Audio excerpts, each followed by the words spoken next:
Major course ആയിട്ടുള്ള inorganic chemistry 1 module 1 അതിൻ്റെ part 3 ആണ് ഈ വീഡിയോ. എറേഴ്സ് എന്താണ്, എറർ എന്താണെന്നൊക്കെ ഉള്ളത് നമ്മൾ കഴിഞ്ഞ വീഡിയോയിൽ പറഞ്ഞിരുന്നു. അപ്പോൾ ആ എറേഴ്സിന് നമുക്ക് പലതരത്തിൽ ക്ലാസിഫൈ ചെയ്യാൻ പറ്റും, അതിന് പല ക്ലാസ്സിൽ ഡിവൈഡ് ചെയ്യാൻ പറ്റും. അപ്പോൾ എന്തൊക്കെയാണ് ആ ടൈപ്സ് ഓഫ് എറേഴ്സ് ഏതൊക്കെയാണെന്ന് നമുക്ക് നോക്കാം. അപ്പോൾ എറേഴ്സിന് നമുക്ക് മെയിനായിട്ട് രണ്ടായിട്ട് ക്ലാസിഫൈ ചെയ്യാം: ഡിറ്റർമിനേറ്റ് എറേഴ്സും ഇൻഡിറ്റർമിനേറ്റ് എറേഴ്സും. ഡിറ്റർമിനേറ്റ് എറേഴ്സ് അത് നമുക്ക് സിസ്റ്റമാറ്റിക് എറേഴ്സ് എന്ന് വിളിക്കാം. ഞാൻ അതിൻ്റെ ഡെഫിനേഷൻ പറയാം. Determinate errors are those which can be avoided or whose magnitudes can be determined. അതായത് ഇപ്പോൾ നമുക്ക് ഈ എറേഴ്സ് എന്ന് പറഞ്ഞാൽ അറിയാലോ ആ ഒരു വ്യത്യാസം. അത് നമുക്ക് ഈ എറർ എവിടെ വന്നു, ഇപ്പം നമ്മളൊരു എക്സ്പെരിമെൻറ്റ് ചെയ്യുന്ന സമയത്ത് നമുക്ക് എറേഴ്സ് മനസ്സിലാക്കാൻ പറ്റും. നമുക്ക് ഇവിടെ മിസ്റ്റേക്ക് വന്നു, അതുകൊണ്ടാണ് നമുക്ക് ഈ വാല്യൂവിൽ എറർ വന്നത്. ആ എറർ എവിടെയാണെന്ന് നമുക്ക് മനസ്സിലാക്കാൻ പറ്റും. അതിൻ്റെ സോഴ്സ് നമുക്ക് കണ്ടുപിടിക്കാൻ പറ്റും. എറർ എവിടെ നിന്നാണ് നമുക്ക് മനസ്സിലാക്കാൻ പറ്റും. അതുപോലെ നമുക്ക് ആ എറേഴ്സിനെ അവോയ്ഡ് ചെയ്യാം. അതാണ് നമ്മൾ വിച്ച് ക്യാൻ ബി അവോയ്ഡഡ്. ഇതിപ്പോൾ എറർ ഇവിടെ നിന്ന് വന്നു, അതുകൊണ്ട് നമുക്ക് ഇത് ഇങ്ങനെ ചെയ്ത് കഴിഞ്ഞാൽ ആ എറർ ഇനി വരില്ല. നമുക്കത് എറർ അവോയ്ഡ് ചെയ്യാൻ പറ്റും. അതുപോലെ നമുക്ക് എറർ അവോയ്ഡ് ചെയ്യാനും പറ്റും. അതുപോലെ നമുക്ക് എറർ എത്ര പെർസെൻറ്റേജ് അല്ലെങ്കിൽ എത്ര എറർ വന്നു നമുക്കിവിടെ അതിൻ്റെ ഒരു അളവ് നമുക്ക് കണ്ടുപിടിക്കാൻ പറ്റും. Whose magnitudes can be identify. ആ ഒരു അളവ് നമുക്ക് കണ്ടുപിടിക്കാൻ പറ്റും. സംഭവം ഒന്നുമില്ല. നമ്മളിപ്പോൾ ഒരു എക്സ്പെരിമെൻറ്റ് ചെയ്യുന്നു, നമുക്കത് ശരിക്കും നമുക്ക് നോക്കുമ്പോൾ അതിൽ നമ്മൾ കുറേ ഉപയോഗിക്കുന്നതല്ലോ, നമ്മൾ അപ്പാരറ്റസ് കുറേ ഉപയോഗിക്കുമല്ലോ. അപ്പോൾ അതിലേതെങ്കിലും ഒരു എക്യുപ്മെൻറ്റിൻ്റെ പ്രശ്നമാണ്, നമുക്ക് ചെയ്യുമ്പോൾ ഒത്തിരിയും വലിയ ഡിഫറൻസ് വന്നു. അപ്പോൾ നമുക്ക് മനസ്സിലാക്കാൻ പറ്റും ഈ എക്യുപ്മെൻറ്റ് എന്തെങ്കിലും പ്രശ്നമുണ്ട്, അതുകൊണ്ടാണ് വാല്യൂസ് ഒക്കെ ഇങ്ങനെ വന്നത്. അപ്പോൾ നമുക്ക് എന്ത് ചെയ്യാൻ പറ്റും, ആ എക്യുപ്മെൻറ്റ് മാറ്റിയിട്ട് വേറെ എക്യുപ്മെൻറ്റ് അവിടെ യൂസ് ചെയ്യാം. അപ്പോൾ നമുക്ക് അവിടെ ആ എറർ വരാനുള്ള സോഴ്സ് നമുക്ക് മനസ്സിലാക്കാൻ പറ്റി. ആ സോഴ്സ് നമ്മളവിടെ നിന്ന് എടുത്ത് മാറ്റി. അത് നമുക്ക് എറർ അത് അവോയ്ഡ് ചെയ്തു. എത്ര പെർസെൻറ്റേജ് എറർ വന്നൊന്നും നമുക്ക് മനസ്സിലാക്കാൻ പറ്റി. അവിടെ മാഗ്നിറ്റ്യൂഡ്സ് നമ്മൾ കണ്ടുപിടിച്ചു. അപ്പോൾ ഡിറ്റർമിനൻസ് എറേഴ്സ് ഒന്നുമില്ല, എത്രയേ ഉള്ളൂ. അത് എത്രയാണ് എറർ, ആ മാഗ്നിറ്റ്യൂഡ് നമുക്ക് കണ്ടുപിടിക്കാൻ പറ്റും. ആ എറേഴ്സിൻ്റെ സോഴ്സ്, അത് എവിടെ നിന്നാണ് എറർ വന്നത് നമുക്ക് മനസ്സിലാക്കാൻ പറ്റും. അതിന് നമുക്ക് അവോയ്ഡ് ചെയ്യാനും പറ്റും. ഇനി അടുത്തത് ഇൻഡിറ്റർമിനേറ്റ് എറേഴ്സ്. ഇതിൻ്റെ നേരെ ഓപ്പോസിറ്റാണ്. ഒന്നുമില്ല, നമുക്കത് ഞാൻ ഡെഫിനിഷൻ ഒന്ന് പറയാം.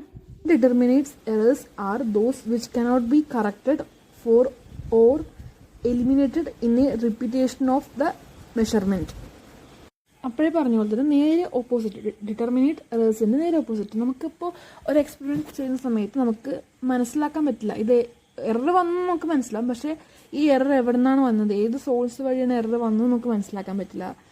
ഇത് മനസ്സിലാവാത്തതുകൊണ്ട് നമുക്ക് ആ എറർ അവോയ്ഡ് ചെയ്യാൻ, അതല്ലെങ്കിൽ ആ എറർ എലിമിനേറ്റ് ചെയ്യാനും നമുക്ക് പറ്റില്ല. അതിൻ്റെ എത്ര അളവിൽ എറർ വന്നു നമുക്ക് മനസ്സിലാക്കാൻ പറ്റില്ല. അപ്പോൾ ഇത് ഇൻഡിറ്റർമിനേറ്റ് ആണ്. നമുക്ക് എന്താണ് എറർ എവിടെ നിന്നാണ് വന്നതെന്നും നമുക്ക് മനസ്സിലാക്കാൻ പറ്റില്ല. നമ്മളിപ്പോൾ ഒരാൾ എക്സ്പെരിമെൻറ്റ് ചെയ്യുന്നു, അപ്പോൾ ആ സമയത്ത് ആ ആൾ കുറേ സക്സസീവ് മെഷർമെൻറ്റ്സ് കുറേ എടുക്കുന്നു.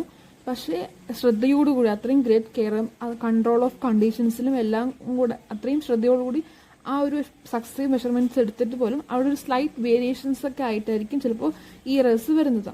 അപ്പോൾ നമ്മുടെ ആ ഒരു അനലിസ്റ്റിൻ്റെ കൺട്രോൾഡ് അപ്പുറത്തായിരിക്കും ചിലപ്പോൾ എറേഴ്സ്. നമുക്കത് മനസ്സിലാക്കാൻ പറ്റില്ല. അതുകൊണ്ടാണല്ലോ ഇത് ഇൻഡിറ്റർമിനേറ്റ് എറേഴ്സ് എന്ന് പറയുന്നത്. അപ്പോൾ ക്ലാസിഫിക്കേഷൻ ഓഫ് എറേഴ്സിൽ മെയിനായിട്ട് രണ്ട് ടൈപ്പാണുള്ളത്: ഡിറ്റർമിനേറ്റ് എറേഴ്സും ഇൻഡിറ്റർമിനേറ്റ് എറേഴ്സും. ഇനി ഇതിൽ തന്നെ ഡിറ്റർമിനേറ്റ് എറേഴ്സിന് ടൈപ്സ് ഉണ്ട്. ഏതൊക്കെ ടൈപ്സും ഡിറ്റർമിനേറ്റ് എറേഴ്സ് ഉണ്ട് നമുക്ക് നോക്കാം. അപ്പോൾ അതും മെയിനായിട്ട് 3 തരത്തിലാണുള്ളത്: operational and personal errors, instrumental and reagent errors, method errors. അതൊക്കെ എന്താണെന്ന് നോക്കാം. Operational and personal errors. അപ്പോൾ പേര് പോലെ തന്നെ പേഴ്സണൽ, നമ്മളായിട്ട് ചെയ്യുന്ന ആ ഒരു നമ്മൾ ചെയ്യുന്ന എക്സ്പെരിമെൻറ്റ് നടത്തുന്ന ആ ഒരു വ്യക്തി, അവരായിട്ട് വരുത്തി വയ്ക്കുന്ന എറേഴ്സ്, അതാണ് ഓപ്പറേഷണൽ അല്ലെങ്കിൽ പേഴ്സണൽ എറേഴ്സ് എന്ന് പറയുന്നത്. Those personal errors are those due to the carelessness of the observer and not due to defective method or procedure.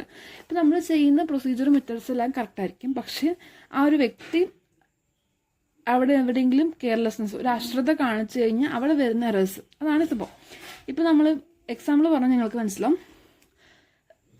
Purity മിസ്റീഡിങ് ചെയ്യുക. നമ്മളിപ്പോൾ പ്യൂരിറ്റിൽ എത്ര ലെവലുണ്ടെന്ന് നമ്മൾ വായിക്കില്ല, റീഡ് ചെയ്യില്ലേ, ആ സമയത്ത് ഉണ്ടാകുന്ന മിസ്റ്റേക്ക്, നമ്മളൊരു എക്സ്പെരിമെൻറ്റ് നടത്തുന്ന സമയത്ത് നമ്മളായിട്ട് വരുത്തി വെക്കുന്ന മിസ്റ്റേക്സ്, നമ്മുടെ അശ്രദ്ധ കാരണം ഉണ്ടാകുന്ന മിസ്റ്റേക്സ്, അത്രയേ ഉള്ളൂ. നമ്മുടെ ഒരു അശ്രദ്ധ കാരണം ഉണ്ടാകുന്ന ഒരു മിസ്റ്റേക്സ്, ആ ഒരു എറേഴ്സ്, അതാണ് പേഴ്സണൽ എറേഴ്സ് എന്ന് പറയുന്നത്. അപ്പോൾ എക്സാമ്പിൾ എന്ന് പറഞ്ഞു കഴിഞ്ഞാൽ misreading the burette, loss of a drop while pipetting a solution. നമ്മൾ പിപ്പറ്റ് ചെയ്യുന്ന സമയത്ത് 1-2 ഡ്രോപ്പ് പുറത്തേക്ക് പോയി കഴിഞ്ഞാൽ അവിടെ റീഡിങ്സ് വ്യത്യാസം വരും, എറേഴ്സ് ഉണ്ടാവാൻ ചാൻസ് ഉണ്ട്. അതുപോലെ under washing or over washing of പ്രിസിപ്പിറ്റേറ്റ്സിൻ്റെ നമ്മൾ കൂടുതലായിട്ട് വാഷ് ചെയ്യുക അല്ലെങ്കിൽ അങ്ങനെയുള്ള കാര്യങ്ങളൊക്കെ നമ്മൾ ചെയ്യുന്ന പ്രൊസീജിയർ, നമ്മൾ മെത്തേഡ്സ് കറക്റ്റായിരിക്കും, പക്ഷെ നമ്മൾ ശ്രദ്ധയില്ലാതെ കുറച്ച് കൂടുതൽ കുറവ് അങ്ങനെയൊക്കെ ആയിട്ട് ചെയ്യാം. അവിടെ നമ്മൾ റീഡിങ് തെറ്റിപ്പോവാം. അങ്ങനെ നമ്മുടെ ഒരു കെയർലെസ്നെസ് കാരണം ഉണ്ടാകുന്ന എറേഴ്സ്. അടുത്തത് ഇൻസ്ട്രുമെൻ്റൽ ആൻഡ് റിയേജൻറ്റ് എറേഴ്സ്. അതും പേര് പോലെ ഇൻസ്ട്രുമെൻസിൻ്റെ കുഴപ്പം. നമ്മളിപ്പോൾ എല്ലാ കാര്യങ്ങളും നമ്മളെല്ലാം ശ്രദ്ധയോടുകൂടി എല്ലാം ചെയ്താലും നമ്മുടെ ലാബിലുള്ള ഇൻസ്ട്രുമെൻറ്റ്സ് പഴയ ഡിഫക്റ്റ് ആയിട്ടുള്ള തകരാറുള്ള ഒരു ഇൻസ്ട്രുമെൻ്റ് ആണെന്നുണ്ടെങ്കിൽ അതിൽ കാണിക്കുന്ന റീഡിങ്സ് ഒക്കെ തെറ്റായിരിക്കും, ചിലപ്പോൾ പറയാൻ പറ്റില്ല. അപ്പോൾ ഇൻസ്ട്രുമെൻ്റ് നല്ല പുതിയ അല്ലെങ്കിൽ നല്ല പ്രോപ്പർലി കാലിബ്രേറ്റ് ചെയ്തിട്ടുള്ള ഇൻസ്ട്രുമെൻ്റ് ആണെങ്കിൽ കുഴപ്പമില്ല. പഴയ വല്ല ഡിഫക്റ്റീവ് ഇൻസ്ട്രുമെൻറ്റ്സ് ആണ് നമ്മൾ യൂസ് ചെയ്യുന്നുണ്ടെങ്കിൽ അവിടെ എറേഴ്സ് വരാൻ സാധ്യതയുണ്ട്. അപ്പോൾ അങ്ങനെയുള്ള ഇൻസ്ട്രുമെൻറ്റ്സ് കാരണം ഉണ്ടാവുന്ന ആണ് ഇൻസ്ട്രുമെൻ്റൽ അല്ലെങ്കിൽ എറേഴ്സ് എന്ന് പറയുന്നത്. അപ്പോൾ ഇനി റിയേജൻ്റ് എറേഴ്സ് നോക്കാം. അത് തന്നെ ഉള്ളതാണ്, കൂടിയുള്ളതാണ്. അതെന്ന് പറഞ്ഞു കഴിഞ്ഞാൽ റിയേജൻറ്റിൻ്റെ കുഴപ്പമാണ്. നമ്മൾ യൂസ് ചെയ്യുന്ന റിയേജൻറ്റ് പഴയ ഡിഫക്റ്റീവ് ആയിട്ടുള്ള റിയേജൻ്റ് ആണെന്നുണ്ടെങ്കിൽ അവിടെ എറർ വരാം. അതുപോലെ ഇമ്പ്യൂരിറ്റീസ്, റിയേജൻറ്റിൽ ഇമ്പ്യൂരിറ്റീസ് അടങ്ങിയിട്ടുണ്ട് എന്നുണ്ടെങ്കിൽ അവിടെയും നമുക്ക് വാല്യൂസ് തെറ്റാം, എറേഴ്സ് വരാം. അതുപോലെ നമുക്ക് തരുന്ന അല്ലെങ്കിൽ നമ്മൾ പ്രിപ്പയർ ചെയ്യുന്ന സൊല്യൂഷൻസ്, അവിടെ ആ റിയേജൻസ് നമ്മൾ നമുക്ക് റിക്വയർമെൻറ്റ് നമ്മൾ ഒരു പറഞ്ഞിരിക്കുന്ന രീതിക്കായിരിക്കും നമ്മൾ പ്രിപ്പയർ ചെയ്യേണ്ടത്. അത് നമ്മൾ ആ രീതിക്കല്ല പ്രിപ്പയർ എന്നുണ്ടെങ്കിൽ ഇവിടെയും എറേഴ്സ് വരാൻ സാധ്യതയുണ്ട്. അതാണ് റിയേജൻറ്റ് എറേഴ്സ് എന്ന് പറയുന്നത്. ഇനി മൂന്നാമത്തെന്ന് പറയുന്നത് method errors. Method errors are those which are inherent in the method itself, such as the ones arising from incorrect sampling and incompletion of a reaction. അതായത് ഇത് നമ്മൾ ചെയ്യുന്ന ആ മെത്തേഡിൽ അല്ലെങ്കിൽ ആ പ്രൊസീജിയറിൽ വരുന്നൊരു എറേഴ്സാണ് മെത്തേഡ് എറേഴ്സ് എന്ന് പറയുന്നത്. അതായത് നമ്മൾ വോളിമെട്രിക് അനാലിസിസ് ചെയ്യുന്ന സമയത്ത് അവിടെ നമ്മളൊരു റിയാക്ഷൻ ചെയ്യുന്ന സമയത്ത് സൈഡ് റിയാക്ഷൻസ്, അവിടെ കെമിക്കൽസ് തമ്മിലൊരു സൈഡ് റിയാക്ഷൻസ് ഉണ്ടായെന്നുണ്ടെങ്കിൽ അവിടെ എറേഴ്സ് വരാം. നമ്മൾ അറിയാതെ തന്നെ അവിടെ ഒരു സൈഡ് റിയാക്ഷൻസ് ഉണ്ടായെന്നുണ്ടെങ്കിൽ അവിടെ എറേഴ്സ് വരാം. അതുപോലെ ഗ്രാവിമെട്രിക് അനാലിസിസിൽ പ്രിസിപ്പിറ്റേറ്റ്സ് സോലുബിലിറ്റി അവിടെ സോലുബിൾ ആയിക്കഴിഞ്ഞാൽ ചിലപ്പോൾ അവിടെ ഇങ്ങനെ വരാം. അതുപോലെ നമുക്ക് വേണ്ടാത്ത അൺവാണ്ടഡ് ആയിട്ടുള്ള സബ്സ്റ്റൻസസ് അതും പ്രിസിപ്പിറ്റേറ്റ് ആയിക്കഴിഞ്ഞാൽ ഇങ്ങനെ ഉണ്ടാവും. അതായത് നമ്മൾ ഉദ്ദേശിച്ച സ്ഥാനമല്ലാതെ അതിൻ്റെ കൂടെ തന്നെ വേറെ ഏതെങ്കിലും അൺവാണ്ടഡ് ആയിട്ടുള്ള സബ്സ്റ്റൻസ് പ്രിസിപ്പിറ്റേറ്റ് ചെയ്ത് കഴിഞ്ഞാൽ ചിലപ്പോൾ എറേഴ്സ് വരാം. അതുപോലെ ഡീകമ്പോസിഷൻ ഓഫ് ദ പ്രിസിപ്പിറ്റേറ്റ്. അങ്ങനെ നമ്മളൊരു റിയാക്ഷൻ അല്ലെങ്കിൽ പ്രൊസീജിയർ മെത്തേഡ്സ് ചെയ്യുന്ന സമയത്ത് അവിടെ നമ്മൾ അറിയാതെ തന്നെ ഉള്ള റിയാക്ഷൻസ്, സൈഡ് റിയാക്ഷൻസ് അല്ലെങ്കിൽ മറ്റേതെങ്കിലും കാരണം കൊണ്ട് അവിടെ എറേഴ്സ് വരുന്നുണ്ടെങ്കിൽ അതാണ് ഈ മെത്തേഡ് എറേഴ്സ് കൊണ്ട് ഉദ്ദേശിക്കുന്നത്. ഇതൊക്കെയാണ് 3 ടൈപ്പായിട്ടുള്ള ഡിറ്റർമിനേറ്റ് എറേഴ്സ്. ഇതേ ഡിറ്റർമിനേറ്റ് എറേഴ്സിന് നമുക്ക് വീണ്ടും ക്ലാസിഫൈ ചെയ്യാം. അതായത് കോൺസ്റ്റൻറ്റ് ആൻഡ് പ്രൊപ്പോർഷണൽ എറേഴ്സ്, അതായത് കോൺസ്റ്റൻറ്റ് എറേഴ്സ്, അതുപോലെ പ്രൊപ്പോർഷണറ്റ് അല്ലെങ്കിൽ പ്രൊപ്പോർഷണൽ എറേഴ്സ് എന്ന് പറഞ്ഞിട്ട്. അപ്പോൾ എന്താണ് ഈ കോൺസ്റ്റൻറ്റ് എറേഴ്സ് എന്ന് നോക്കാം.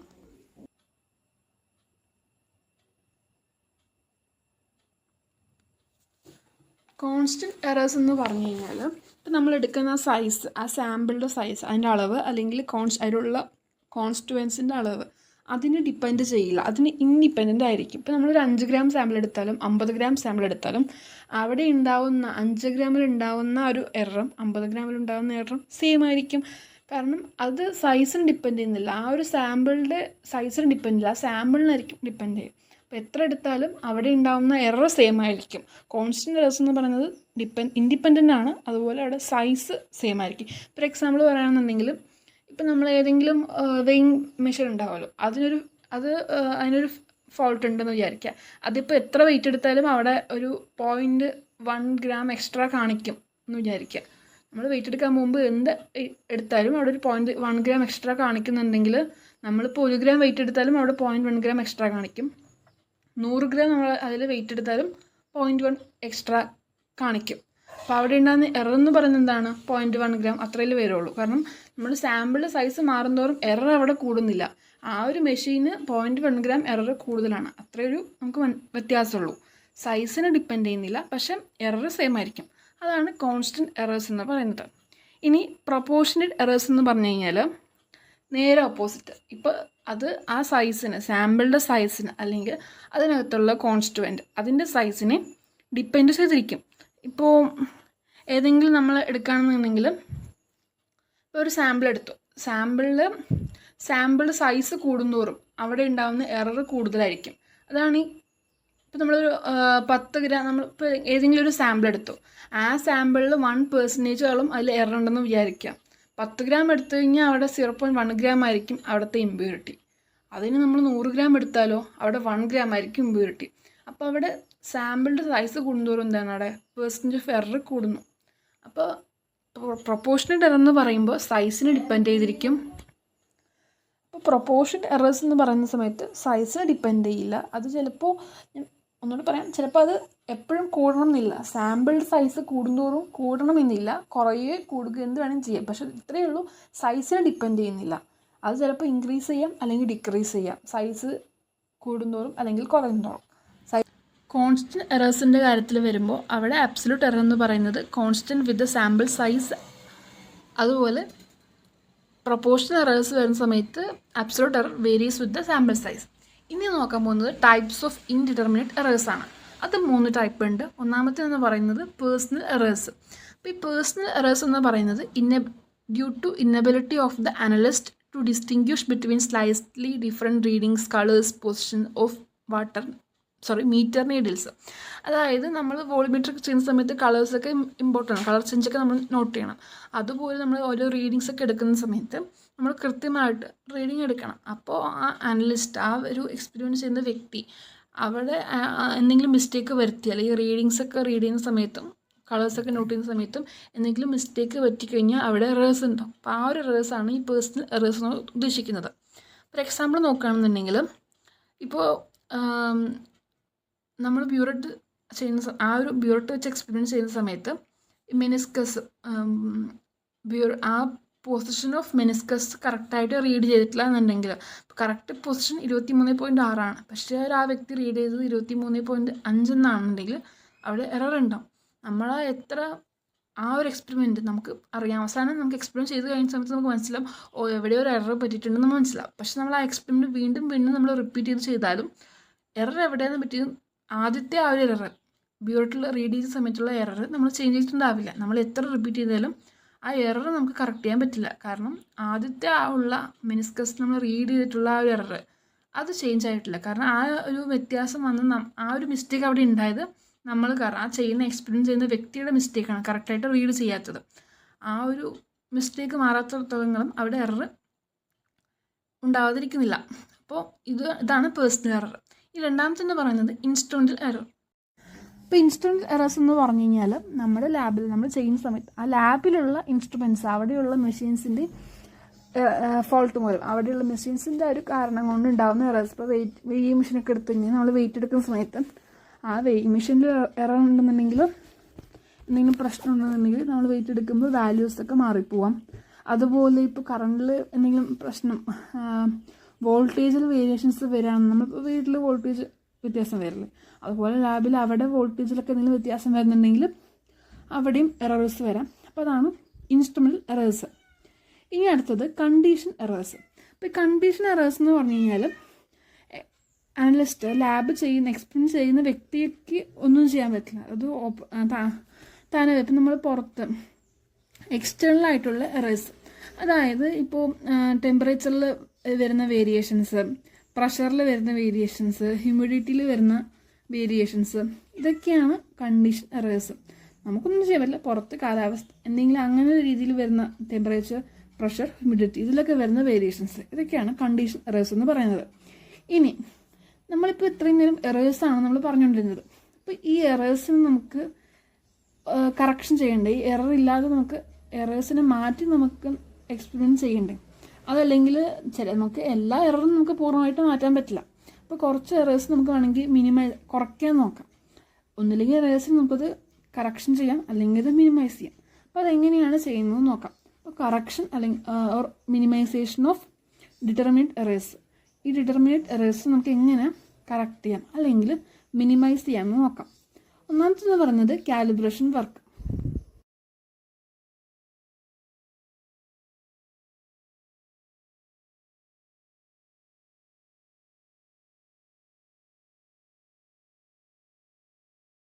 കാലിബ്രേഷൻ വർക്ക് എന്ന് പറഞ്ഞു കഴിഞ്ഞാൽ നമ്മുടെ ലാബിലുള്ള ഇൻസ്ട്രുമെൻറ്റ്സ്, അപ്പാരറ്റസ് ഇതിനൊക്കെ നമ്മൾ കാലിബ്രേറ്റ് ചെയ്യാമെന്ന് പറയും.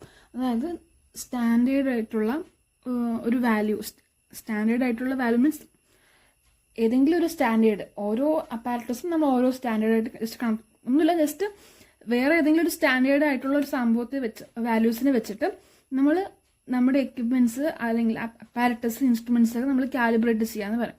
അതായത് ഇപ്പോൾ നമ്മൾ 50 ഗ്രാം വെയിറ്റ് എടുത്തു, നമുക്കറിയാം ഇത് 50 ഗ്രാം ആണെന്ന്. ഇപ്പം നമ്മളിപ്പോൾ കാലിബ്രേറ്റ് ചെയ്യാൻ പോകുന്നത്, ഒരു എക്സാമ്പിൾ ഞാൻ പറയുകയാണ്, കാലിബ്രേറ്റ് ചെയ്യാൻ പോകുന്നത് വെയിങ് മെഷീനാണ്. ആ വെയിങ് മെഷീൻ കറക്റ്റ് ആണോ ഇല്ലെന്ന് നോക്കണമല്ലോ, നമുക്കത് അറിയാം ഇത് 50 ഗ്രാം ആണെന്ന്.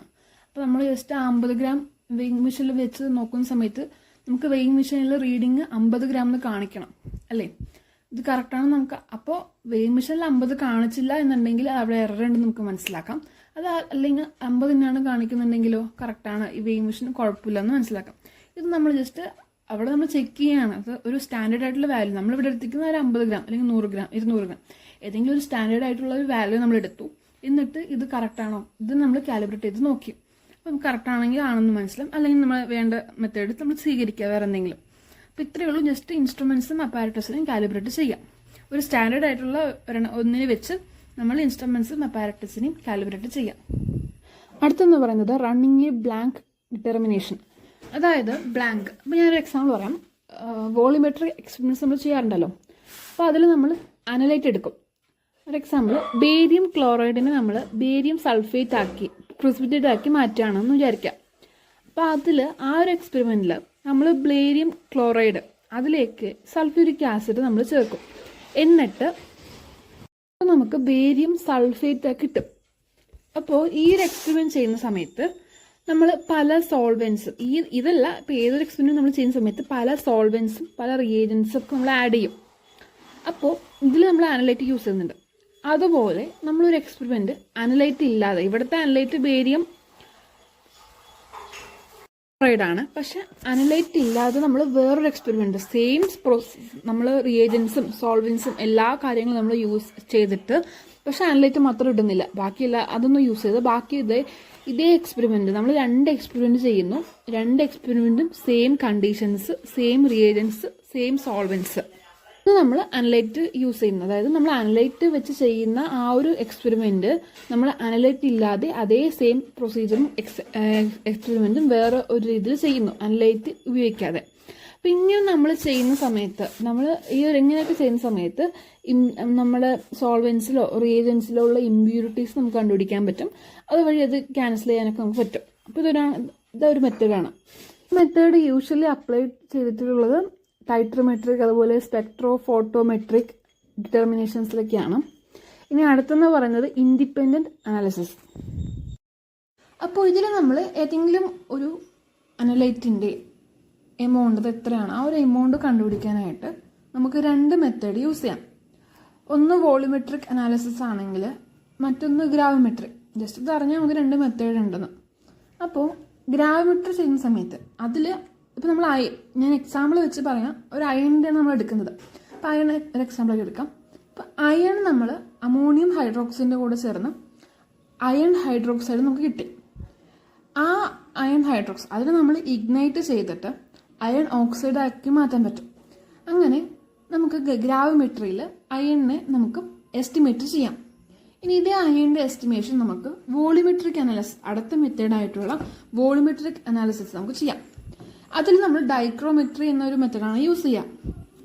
വോളിമെട്രിക് അനാലിസിസിൽ നമ്മൾ ഡൈക്രോമെട്രി എന്നുള്ള മെത്തേഡാണ് യൂസ് ചെയ്യുക. അപ്പോൾ അതിൽ നമ്മൾ അയണിനെ പൊട്ടാഷ്യം ഡൈക്രോമേറ്റും എൻഫിനൈൽ അതും പിന്നെ എൻഫിനൈൽ ആന്ത്രാനലിക് ആസിഡ് എന്ന് പറഞ്ഞിട്ടുള്ള ഒരു ഇൻഡിക്കേറ്ററും യൂസ് ചെയ്ത് ടൈട്രേഷൻ നമ്മൾ ചെയ്യും. അങ്ങനെ ചെയ്തിട്ട് അയണിനെ നമ്മൾ എസ്റ്റിമേറ്റ് ചെയ്യും. അതിൽ നമുക്ക് അയണിൻ്റെ എമൗണ്ട് കണ്ടുപിടിക്കാം. അപ്പോൾ നമ്മൾ 2 മെത്തേഡ് വഴിയും അയണിന് 2 എമൗണ്ട് നമ്മൾ കണ്ടുപിടിച്ചു. ഇനി നമുക്ക് കിട്ടിയ ഒരേ അനലൈറ്റിൻ്റെ മെഷർ ചെയ്തിട്ട് കിട്ടിയ ഈ 2 വാല്യൂസ് ഉണ്ടാവും. 2 മെത്തേഡ് വഴി നമുക്ക് കിട്ടിയ ഈ 2 വാല്യൂസും കമ്പയർ ചെയ്യാം. ഏകദേശം നമുക്ക് സെയിം ആണെങ്കിൽ നമുക്ക് മനസ്സിലാക്കാം 2 കറക്റ്റാണ്, ഒരു എററും ഇല്ല. അപ്പോൾ ഏകദേശം ക്ലോസ് ആണെന്നുണ്ടെങ്കിൽ നമുക്ക് മനസ്സിലാക്കാം അതൊരു കറക്റ്റാണ്. അപ്പോൾ ഇതാണ് ഈ മെത്തേഡിൽ വരിക. ജസ്റ്റ് നമ്മൾ ഒരേ അനലൈറ്റിൻ്റെ എമൗണ്ട് എടുക്കുക, 2 മെത്തേഡ് യൂസ് ചെയ്യുന്നു, 2ലും കിട്ടുന്ന ഫൈനൽ ആൻസർ നമ്മൾ ജസ്റ്റ് കമ്പയർ ചെയ്യുന്നു. ഇനി അടുത്തെന്ന് പറയുന്നത് അനാലിസിസ് ഓഫ് സ്റ്റാൻഡേർഡ് സാമ്പിൾസ്. ഇതിൽ നമ്മൾ ഒരു സ്റ്റാൻഡേർഡ് റെഫറൻസ് മെറ്റീരിയലാണ് യൂസ് ചെയ്യുന്നത്. അതായത് സ്റ്റാൻഡേർഡ് മെറ്റീരിയൽ എന്ന് പറഞ്ഞു കഴിഞ്ഞാൽ ആ മെറ്റീരിയലുള്ള അനലൈറ്റിൻ്റെ കോൺസെൻട്രേഷൻ നമുക്ക് അറിയുന്നതായിരിക്കും. അപ്പോൾ അങ്ങനെ കോൺസെൻട്രേഷൻ അറിയുന്ന ഒരു അനലൈറ്റ് നമ്മൾ എടുക്കാം. എന്നിട്ട് അതിൽ നമ്മൾ ഏതെങ്കിലും ഒരു എക്സ്പെരിമെൻറ്റ്, വോളിമെട്രിക് അനാലിസിസ് ആവും, അതല്ലെങ്കിൽ ഗ്രാവിമെട്രിക് എക്സ്പെരിമെൻറ്റ്, ആ ഒരു മെത്തേഡ് വെച്ച് നമ്മൾ ഏതെങ്കിലും ഒരു മെത്തേഡ് വെച്ച് നമ്മളതിനെ എസ്റ്റിമേറ്റ് ചെയ്യാം. എന്നിട്ട് നമ്മുടെ കയ്യിൽ വേറൊരു അനലൈറ്റ് സാമ്പിൾ, നമുക്ക് ഇതിൽ സാമ്പിളാണ് തരിക, ഇതിൽ കോൺസെൻട്രേഷൻ അറിയില്ല, നമുക്കൊരു സാമ്പിൾ തരും. എന്നിട്ട് ആ സാമ്പിളിൽ നമ്മൾ നേരത്തെ മുമ്പ് ചെയ്തിട്ടുള്ള അതേ സെയിം എക്സ്പെരിമെൻറ്റ്, നമ്മൾ നേരത്തെ സ്റ്റാൻഡേർഡ് മെറ്റീരിയൽ ചെയ്തിട്ടുള്ള അതേ സെയിം എക്സ്പെരിമെൻറ്റ് നമ്മൾ ഇതിൽ നമുക്ക് കിട്ടിയിട്ടുള്ള സാമ്പിളിൽ ചെയ്യാം. അതായത് നമ്മളൊരു സ്റ്റാൻഡേർഡ് റെഫറൻസ് മെറ്റീരിയലും അതുപോലെ അനലൈറ്റ് സാമ്പിളും, അത് രണ്ടിലും നമ്മൾ സെയിം എക്സ്പെരിമെൻറ്റ് ചെയ്യാം. എന്നിട്ട് നമ്മൾ കിട്ടുന്ന വാല്യൂസ് നമ്മൾ രണ്ട് എക്സ്പെരിമെൻറ്റും ചെയ്ത ശേഷം രണ്ടിലും കാൽക്കുലേറ്റ് ചെയ്യാം. എന്നിട്ട് നമ്മൾ കിട്ടുന്ന റിസൾട്ട് നമ്മൾ കമ്പയർ ചെയ്യാം. കമ്പയർ ചെയ്ത ശേഷം റിസൾട്ട് കൺകോർഡൻസ് ആണോ എന്ന് നോക്കാം. കൺകോർഡൻസ് ആയിട്ടുണ്ട് എന്നുണ്ടെങ്കിൽ മെത്തേഡ്, നമ്മൾ ചെയ്തിട്ടുള്ള മെത്തേഡ് കറക്റ്റ് ആണെന്ന് നമുക്ക് മനസ്സിലാക്കാൻ പറ്റും. നമ്മൾ ഏത് മെത്തേഡ് വഴിയാണോ ചെയ്തത്, എന്നിട്ട് നമ്മൾ ചെയ്ത ശേഷം അവസാനം നമ്മൾ രണ്ടെണ്ണം ഉണ്ടാവുമല്ലോ, രണ്ട് എക്സ്പെരിമെന്റ്സ് ചെയ്തല്ലോ, സാമ്പിളിലും സ്റ്റാൻഡേർഡ് റെഫറൻസിലും. ഇത് രണ്ടിലും കിട്ടുന്ന ആ റിസൾട്ട്, അവസാനത്തെ രണ്ട് റിസൾട്ട്, അത് രണ്ടും കൂടെ കമ്പയർ ചെയ്യുക. അത് കൺകോർഡൻസ് ആണോ എന്ന് നോക്കാം. കൺകോർഡൻസ് ആണെന്നുണ്ടെങ്കിൽ ആ മെത്തേഡ് കറക്റ്റ് ആയിരിക്കും. Methods of expressing precision. അപ്പോൾ ഇതിൽ ആദ്യത്തെ എന്ന് പറയുന്നത് മീനാണ്. അപ്പോൾ മീൻ എന്ന് പറയുന്നത് നമ്മൾ കേട്ടിട്ട് നമുക്ക് അറിയാവുന്ന സംഭവം തന്നെ. ജസ്റ്റ് ഇപ്പോൾ എത്ര വാല്യൂസ് ഉണ്ട്, നമുക്കൊരു 5 വാല്യൂസ് കിട്ടിയെന്ന് വിചാരിക്കുക. ആ 5 വാല്യൂസിന് നമ്മൾ ആഡ് ചെയ്തിട്ട് അതിൻ്റെ സമ്മ് ഡിവൈഡ് ബൈ എത്ര വാല്യൂസ് ഉണ്ട്, നമുക്ക് 5 വാല്യൂസ് അല്ലേ, ഡിവൈഡ് ബൈ 5. അത് ചെയ്യുമ്പോൾ നമുക്ക് എത്രയാണ് കിട്ടുന്നത്, അതാണ് മീൻ. സാധാരണ ഏതെങ്കിലും നമുക്ക് കുറച്ച് വാല്യൂസ് കിട്ടിക്കഴിഞ്ഞാൽ അതെല്ലാം കൂടെ ആഡ് ചെയ്ത് എത്ര വാല്യൂസ് ഉണ്ടോ അത് ഡിവൈഡ് ചെയ്ത് കഴിഞ്ഞാൽ കിട്ടുന്നതാണ് മീൻ. അത് തന്നെയാണ് ഇവിടെ ഉദ്ദേശിക്കുന്നത്. The mean or average is the numerical average obtained by dividing the sum of the replicate measurements by the number of measurements in the set. അപ്പോൾ അതിൻ്റെ ഇക്വേഷനൊക്കെ ഉണ്ട്.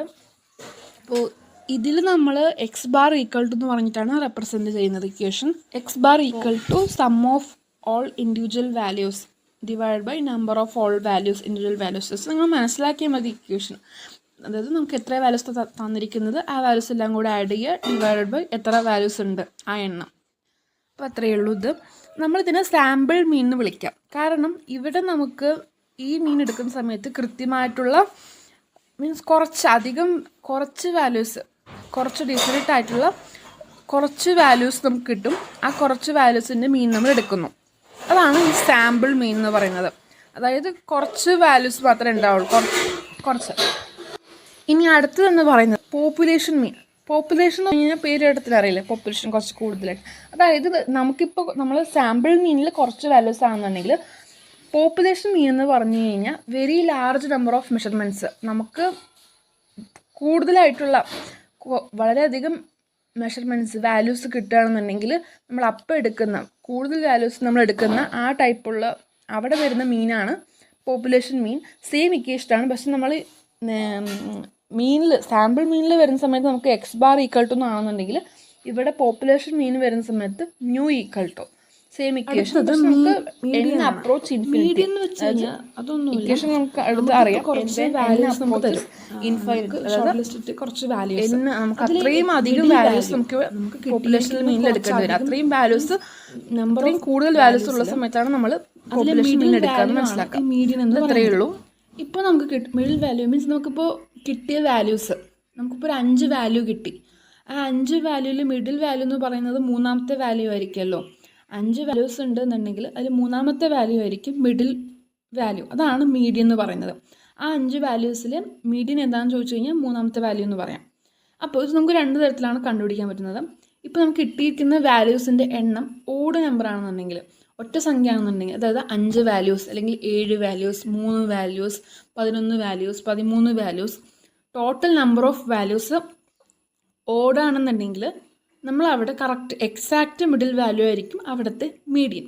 ഇപ്പോൾ 5 വാല്യൂസ് ആണെന്നുണ്ടെങ്കിൽ എക്സാക്റ്റ് മൂന്നാമത്തെ വാല്യൂ ആയിരിക്കും അവിടുത്തെ മിഡിൽ വാല്യൂ, അതായിരിക്കും അവിടുത്തെ മീഡിയൻ എന്ന് പറയുന്നത്. ഇനിയിപ്പോൾ 7 വാല്യൂസ് ആണെന്നുണ്ടെങ്കിൽ എക്സാക്റ്റ് ഒരു 4ാമത്തെ വാല്യൂ ആയിരിക്കും അവിടുത്തെ മിഡിൽ വാല്യൂ. മനസ്സിലായില്ലേ? ജസ്റ്റ് ഇപ്പോൾ നമുക്ക് കിട്ടും total number of values odd number ആണെന്നുണ്ടെങ്കിൽ എക്സാക്റ്റ് മിഡിൽ വാല്യൂ ആയിരിക്കും അവിടുത്തെ മീഡിയൻ. ഇനി നമുക്ക് കിട്ടിയിരിക്കുന്നത് even numbers, total number of values എന്ന് പറയുന്നത് ഈവൻ ആണെന്നുണ്ടെങ്കിൽ, ഇരട്ട സംഖ്യ ആണെന്നുണ്ടെങ്കിൽ അവിടെ നമ്മൾ മിഡിൽ വാല്യൂ, നമുക്ക് കൃത്യമായിട്ടുള്ള മിഡിൽ വാല്യൂ, നമുക്ക് എക്സാക്ട് മിഡിൽ വാല്യൂ പറയാൻ പറ്റില്ല. അപ്പോൾ നമ്മൾ മിഡിലായിട്ട് വരുന്ന 2 വാല്യൂസ്, ഇപ്പോൾ നമ്മൾ ഒരു 6 ടോട്ടൽ നമ്പർ വാല്യൂ എന്ന് വിചാരിക്കുക. അപ്പോൾ നമ്മൾ അവിടുത്തെ അതിൻ്റെ പകുതിയായിട്ടുള്ള 3ഉം അടുത്ത തൊട്ടപ്പുറത്തുള്ള നമ്പറായിട്ടുള്ള 4, മൂന്നാമത്തെ വാല്യൂ 4ാമത്തെ വാല്യൂയും കൂടെ ആഡ് ചെയ്ത് ഡിവൈഡ് ബൈ 2, അതിൻ്റെ പകുതിയായിരിക്കും അവിടുത്തെ മീഡിയൻ. നമ്മളത് 5ാം ക്ലാസ്സിൽ എന്തോ പഠിച്ചാണെന്ന് തോന്നുന്നു എനിക്ക്. അപ്പോൾ ഈവൻ നമ്പർ ആവുന്ന സമയത്ത് മിഡിലെ 2 values, even number total numbers എന്ന് പറയുന്നത് 6 വാല്യൂസ് അല്ലെങ്കിൽ 8 വാല്യൂ, 10 വാല്യൂ, 20 വാല്യൂ അങ്ങനെയാവുന്ന സമയത്ത് മിഡിലിൽ വരുന്ന 2 നമ്പേഴ്സ് അതിനെ ആഡ് ചെയ്യുക, ഡിവൈഡ് ബൈ 2 ചെയ്യാം. ഇനിയിപ്പോൾ 8 കിട്ടുന്നത്, 8 വാല്യൂസ് ആണെന്നുണ്ടെങ്കിൽ 4ാമത്തെ വാല്യൂയും 5ാമത്തെ വാല്യൂയും ആഡ് ചെയ്യുക, ഡിവൈഡ് ബൈ 2 ചെയ്യുക. അതാണ് അവിടുത്തെ മീഡിയൻ എന്ന് പറയുന്നത്. ഇത് ഇത്രയേ ഉള്ളൂ. ഇനി അടുത്തത് average deviation from the mean. It is the average value of the deviations from the mean for a set of measurements. അതായത് നമുക്കിപ്പോൾ കുറച്ച് മെഷർമെൻറ്റ്സ് കിട്ടി, അതിന്ന് നമ്മൾ ഓരോ നമ്മൾ ആദ്യം കിട്ടിയ മെഷർമെൻറ്റ്സിന് എന്ത് ചെയ്യുക, മീൻ കണ്ടുപിടിക്കുക, നോർമൽ മീൻ കണ്ടുപിടിക്കുക. എന്നിട്ട് ഓരോ വാല്യൂവിൽ നിന്നും ആ മീൻ മൈനസ് ചെയ്യാം. നെഗറ്റീവ് സയൻസ് ഒന്നും കുഴപ്പമില്ല, കാരണം നമ്മുടെ ഇക്വേഷനിൽ മോഡ് ഉണ്ട്, നിങ്ങൾ ഇക്വേഷൻ നോക്കിയാൽ മനസ്സിലാവും. അപ്പോൾ നെഗറ്റീവ് സയൻസ് ഒന്നും മൈൻഡ് ചെയ്യേണ്ട, അത് പോട്ടെ. അത് നമ്മൾ കിട്ടിയ ഇപ്പോൾ 5 വാല്യൂസ് ഉണ്ടെങ്കിൽ ആ ഓരോ വാല്യൂവിൽ നിന്നും ടോട്ടൽ മീൻ മൈനസ് ചെയ്യാം. എന്നിട്ട് ആ ഓരോ വാല്യൂ മൈനസ് ചെയ്യുന്ന സമയത്ത് നമുക്ക് കിട്ടുന്ന ആ ഒരു വാല്യൂ ഉണ്ടാവല്ലോ,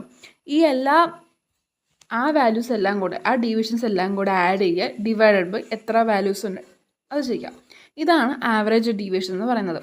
എക്സാമ്പിൾ പറയാം, അപ്പം നിങ്ങൾക്ക് മനസ്സിലാവും. നമുക്കിപ്പോൾ ഇവിടെ എക്സാമ്പിൾ ആയിട്ട് 4, 7, 8, 10 അങ്ങനെ 4 വാല്യൂസ് ഉണ്ട്. ആ 4 വാല്യൂസിൻ്റെയും മീൻ എന്ന് പറയുന്നത്, ആദ്യം മീൻ എടുക്കുക, മീൻ എന്ന് പറയുന്നത് x ബാർ ഈക്വൽ ടു 7.25, അതാണ് അവിടുത്തെ മീൻ. നമ്മളിനി കണ്ടുപിടിക്കാൻ പോകുന്നത് മീനിൽ നിന്നും ആ ഡിഫറൻസ്. നമ്മൾ ഒന്നാമത്തെ വാല്യൂ എന്ന് പറയുന്നത് 4 4 മൈനസ് നമ്മുടെ മീൻ എന്ന് പറയുന്നത് 7.25 ഈക്വൽ ടു 3.25. ഒന്നാമത്തെ ഡിഫറൻസ് 3.25.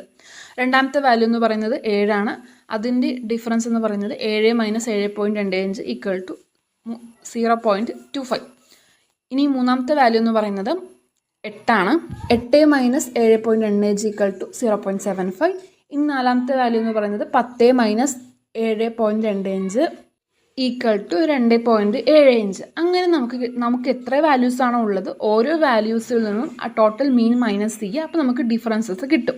അങ്ങനെ 4 വാല്യൂസിന് 4 ഡിഫറൻസ് കിട്ടി. ഇനി കിട്ടിയ ഡിഫറൻസ് എല്ലാം കൂടെ ആഡ് ചെയ്യുക. 3.25 plus 0.25 plus 0.75 plus 2.75 equal to total നമുക്ക് 7.07 എന്ന് കിട്ടി. എന്നിട്ട് അതേ ഡിവൈഡ് ബൈ ടോട്ടൽ നമുക്ക് എത്ര വാല്യൂസ് ഉണ്ട്, 4 വാല്യൂസ്. അപ്പോൾ 7.0 ഡിവൈഡ് ബൈ 4 ചെയ്യുമ്പോൾ നമുക്ക് 1.75 കിട്ടും.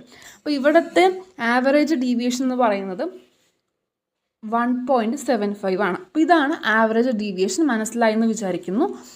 നമ്മുടെ നോർമൽ മീൻ എടുക്കുക, എന്നിട്ട് ഓരോ വാല്യൂവിൽ നിന്നും ആ മീൻ മൈനസ് ചെയ്യുക, എന്നിട്ട് മൈനസ് ചെയ്ത് കിട്ടുന്ന ആ ഡിഫറൻസ് എല്ലാ ഡിഫറൻസും കൂടെ ആഡ് ചെയ്യുക, എന്നിട്ട് ഡിവൈഡ് എത്ര വാല്യൂസ് ആണോ ഉള്ളത് അത് വെച്ച് ഡിവൈഡ് ചെയ്യുക. അപ്പോൾ ഇതാണ് average deviation.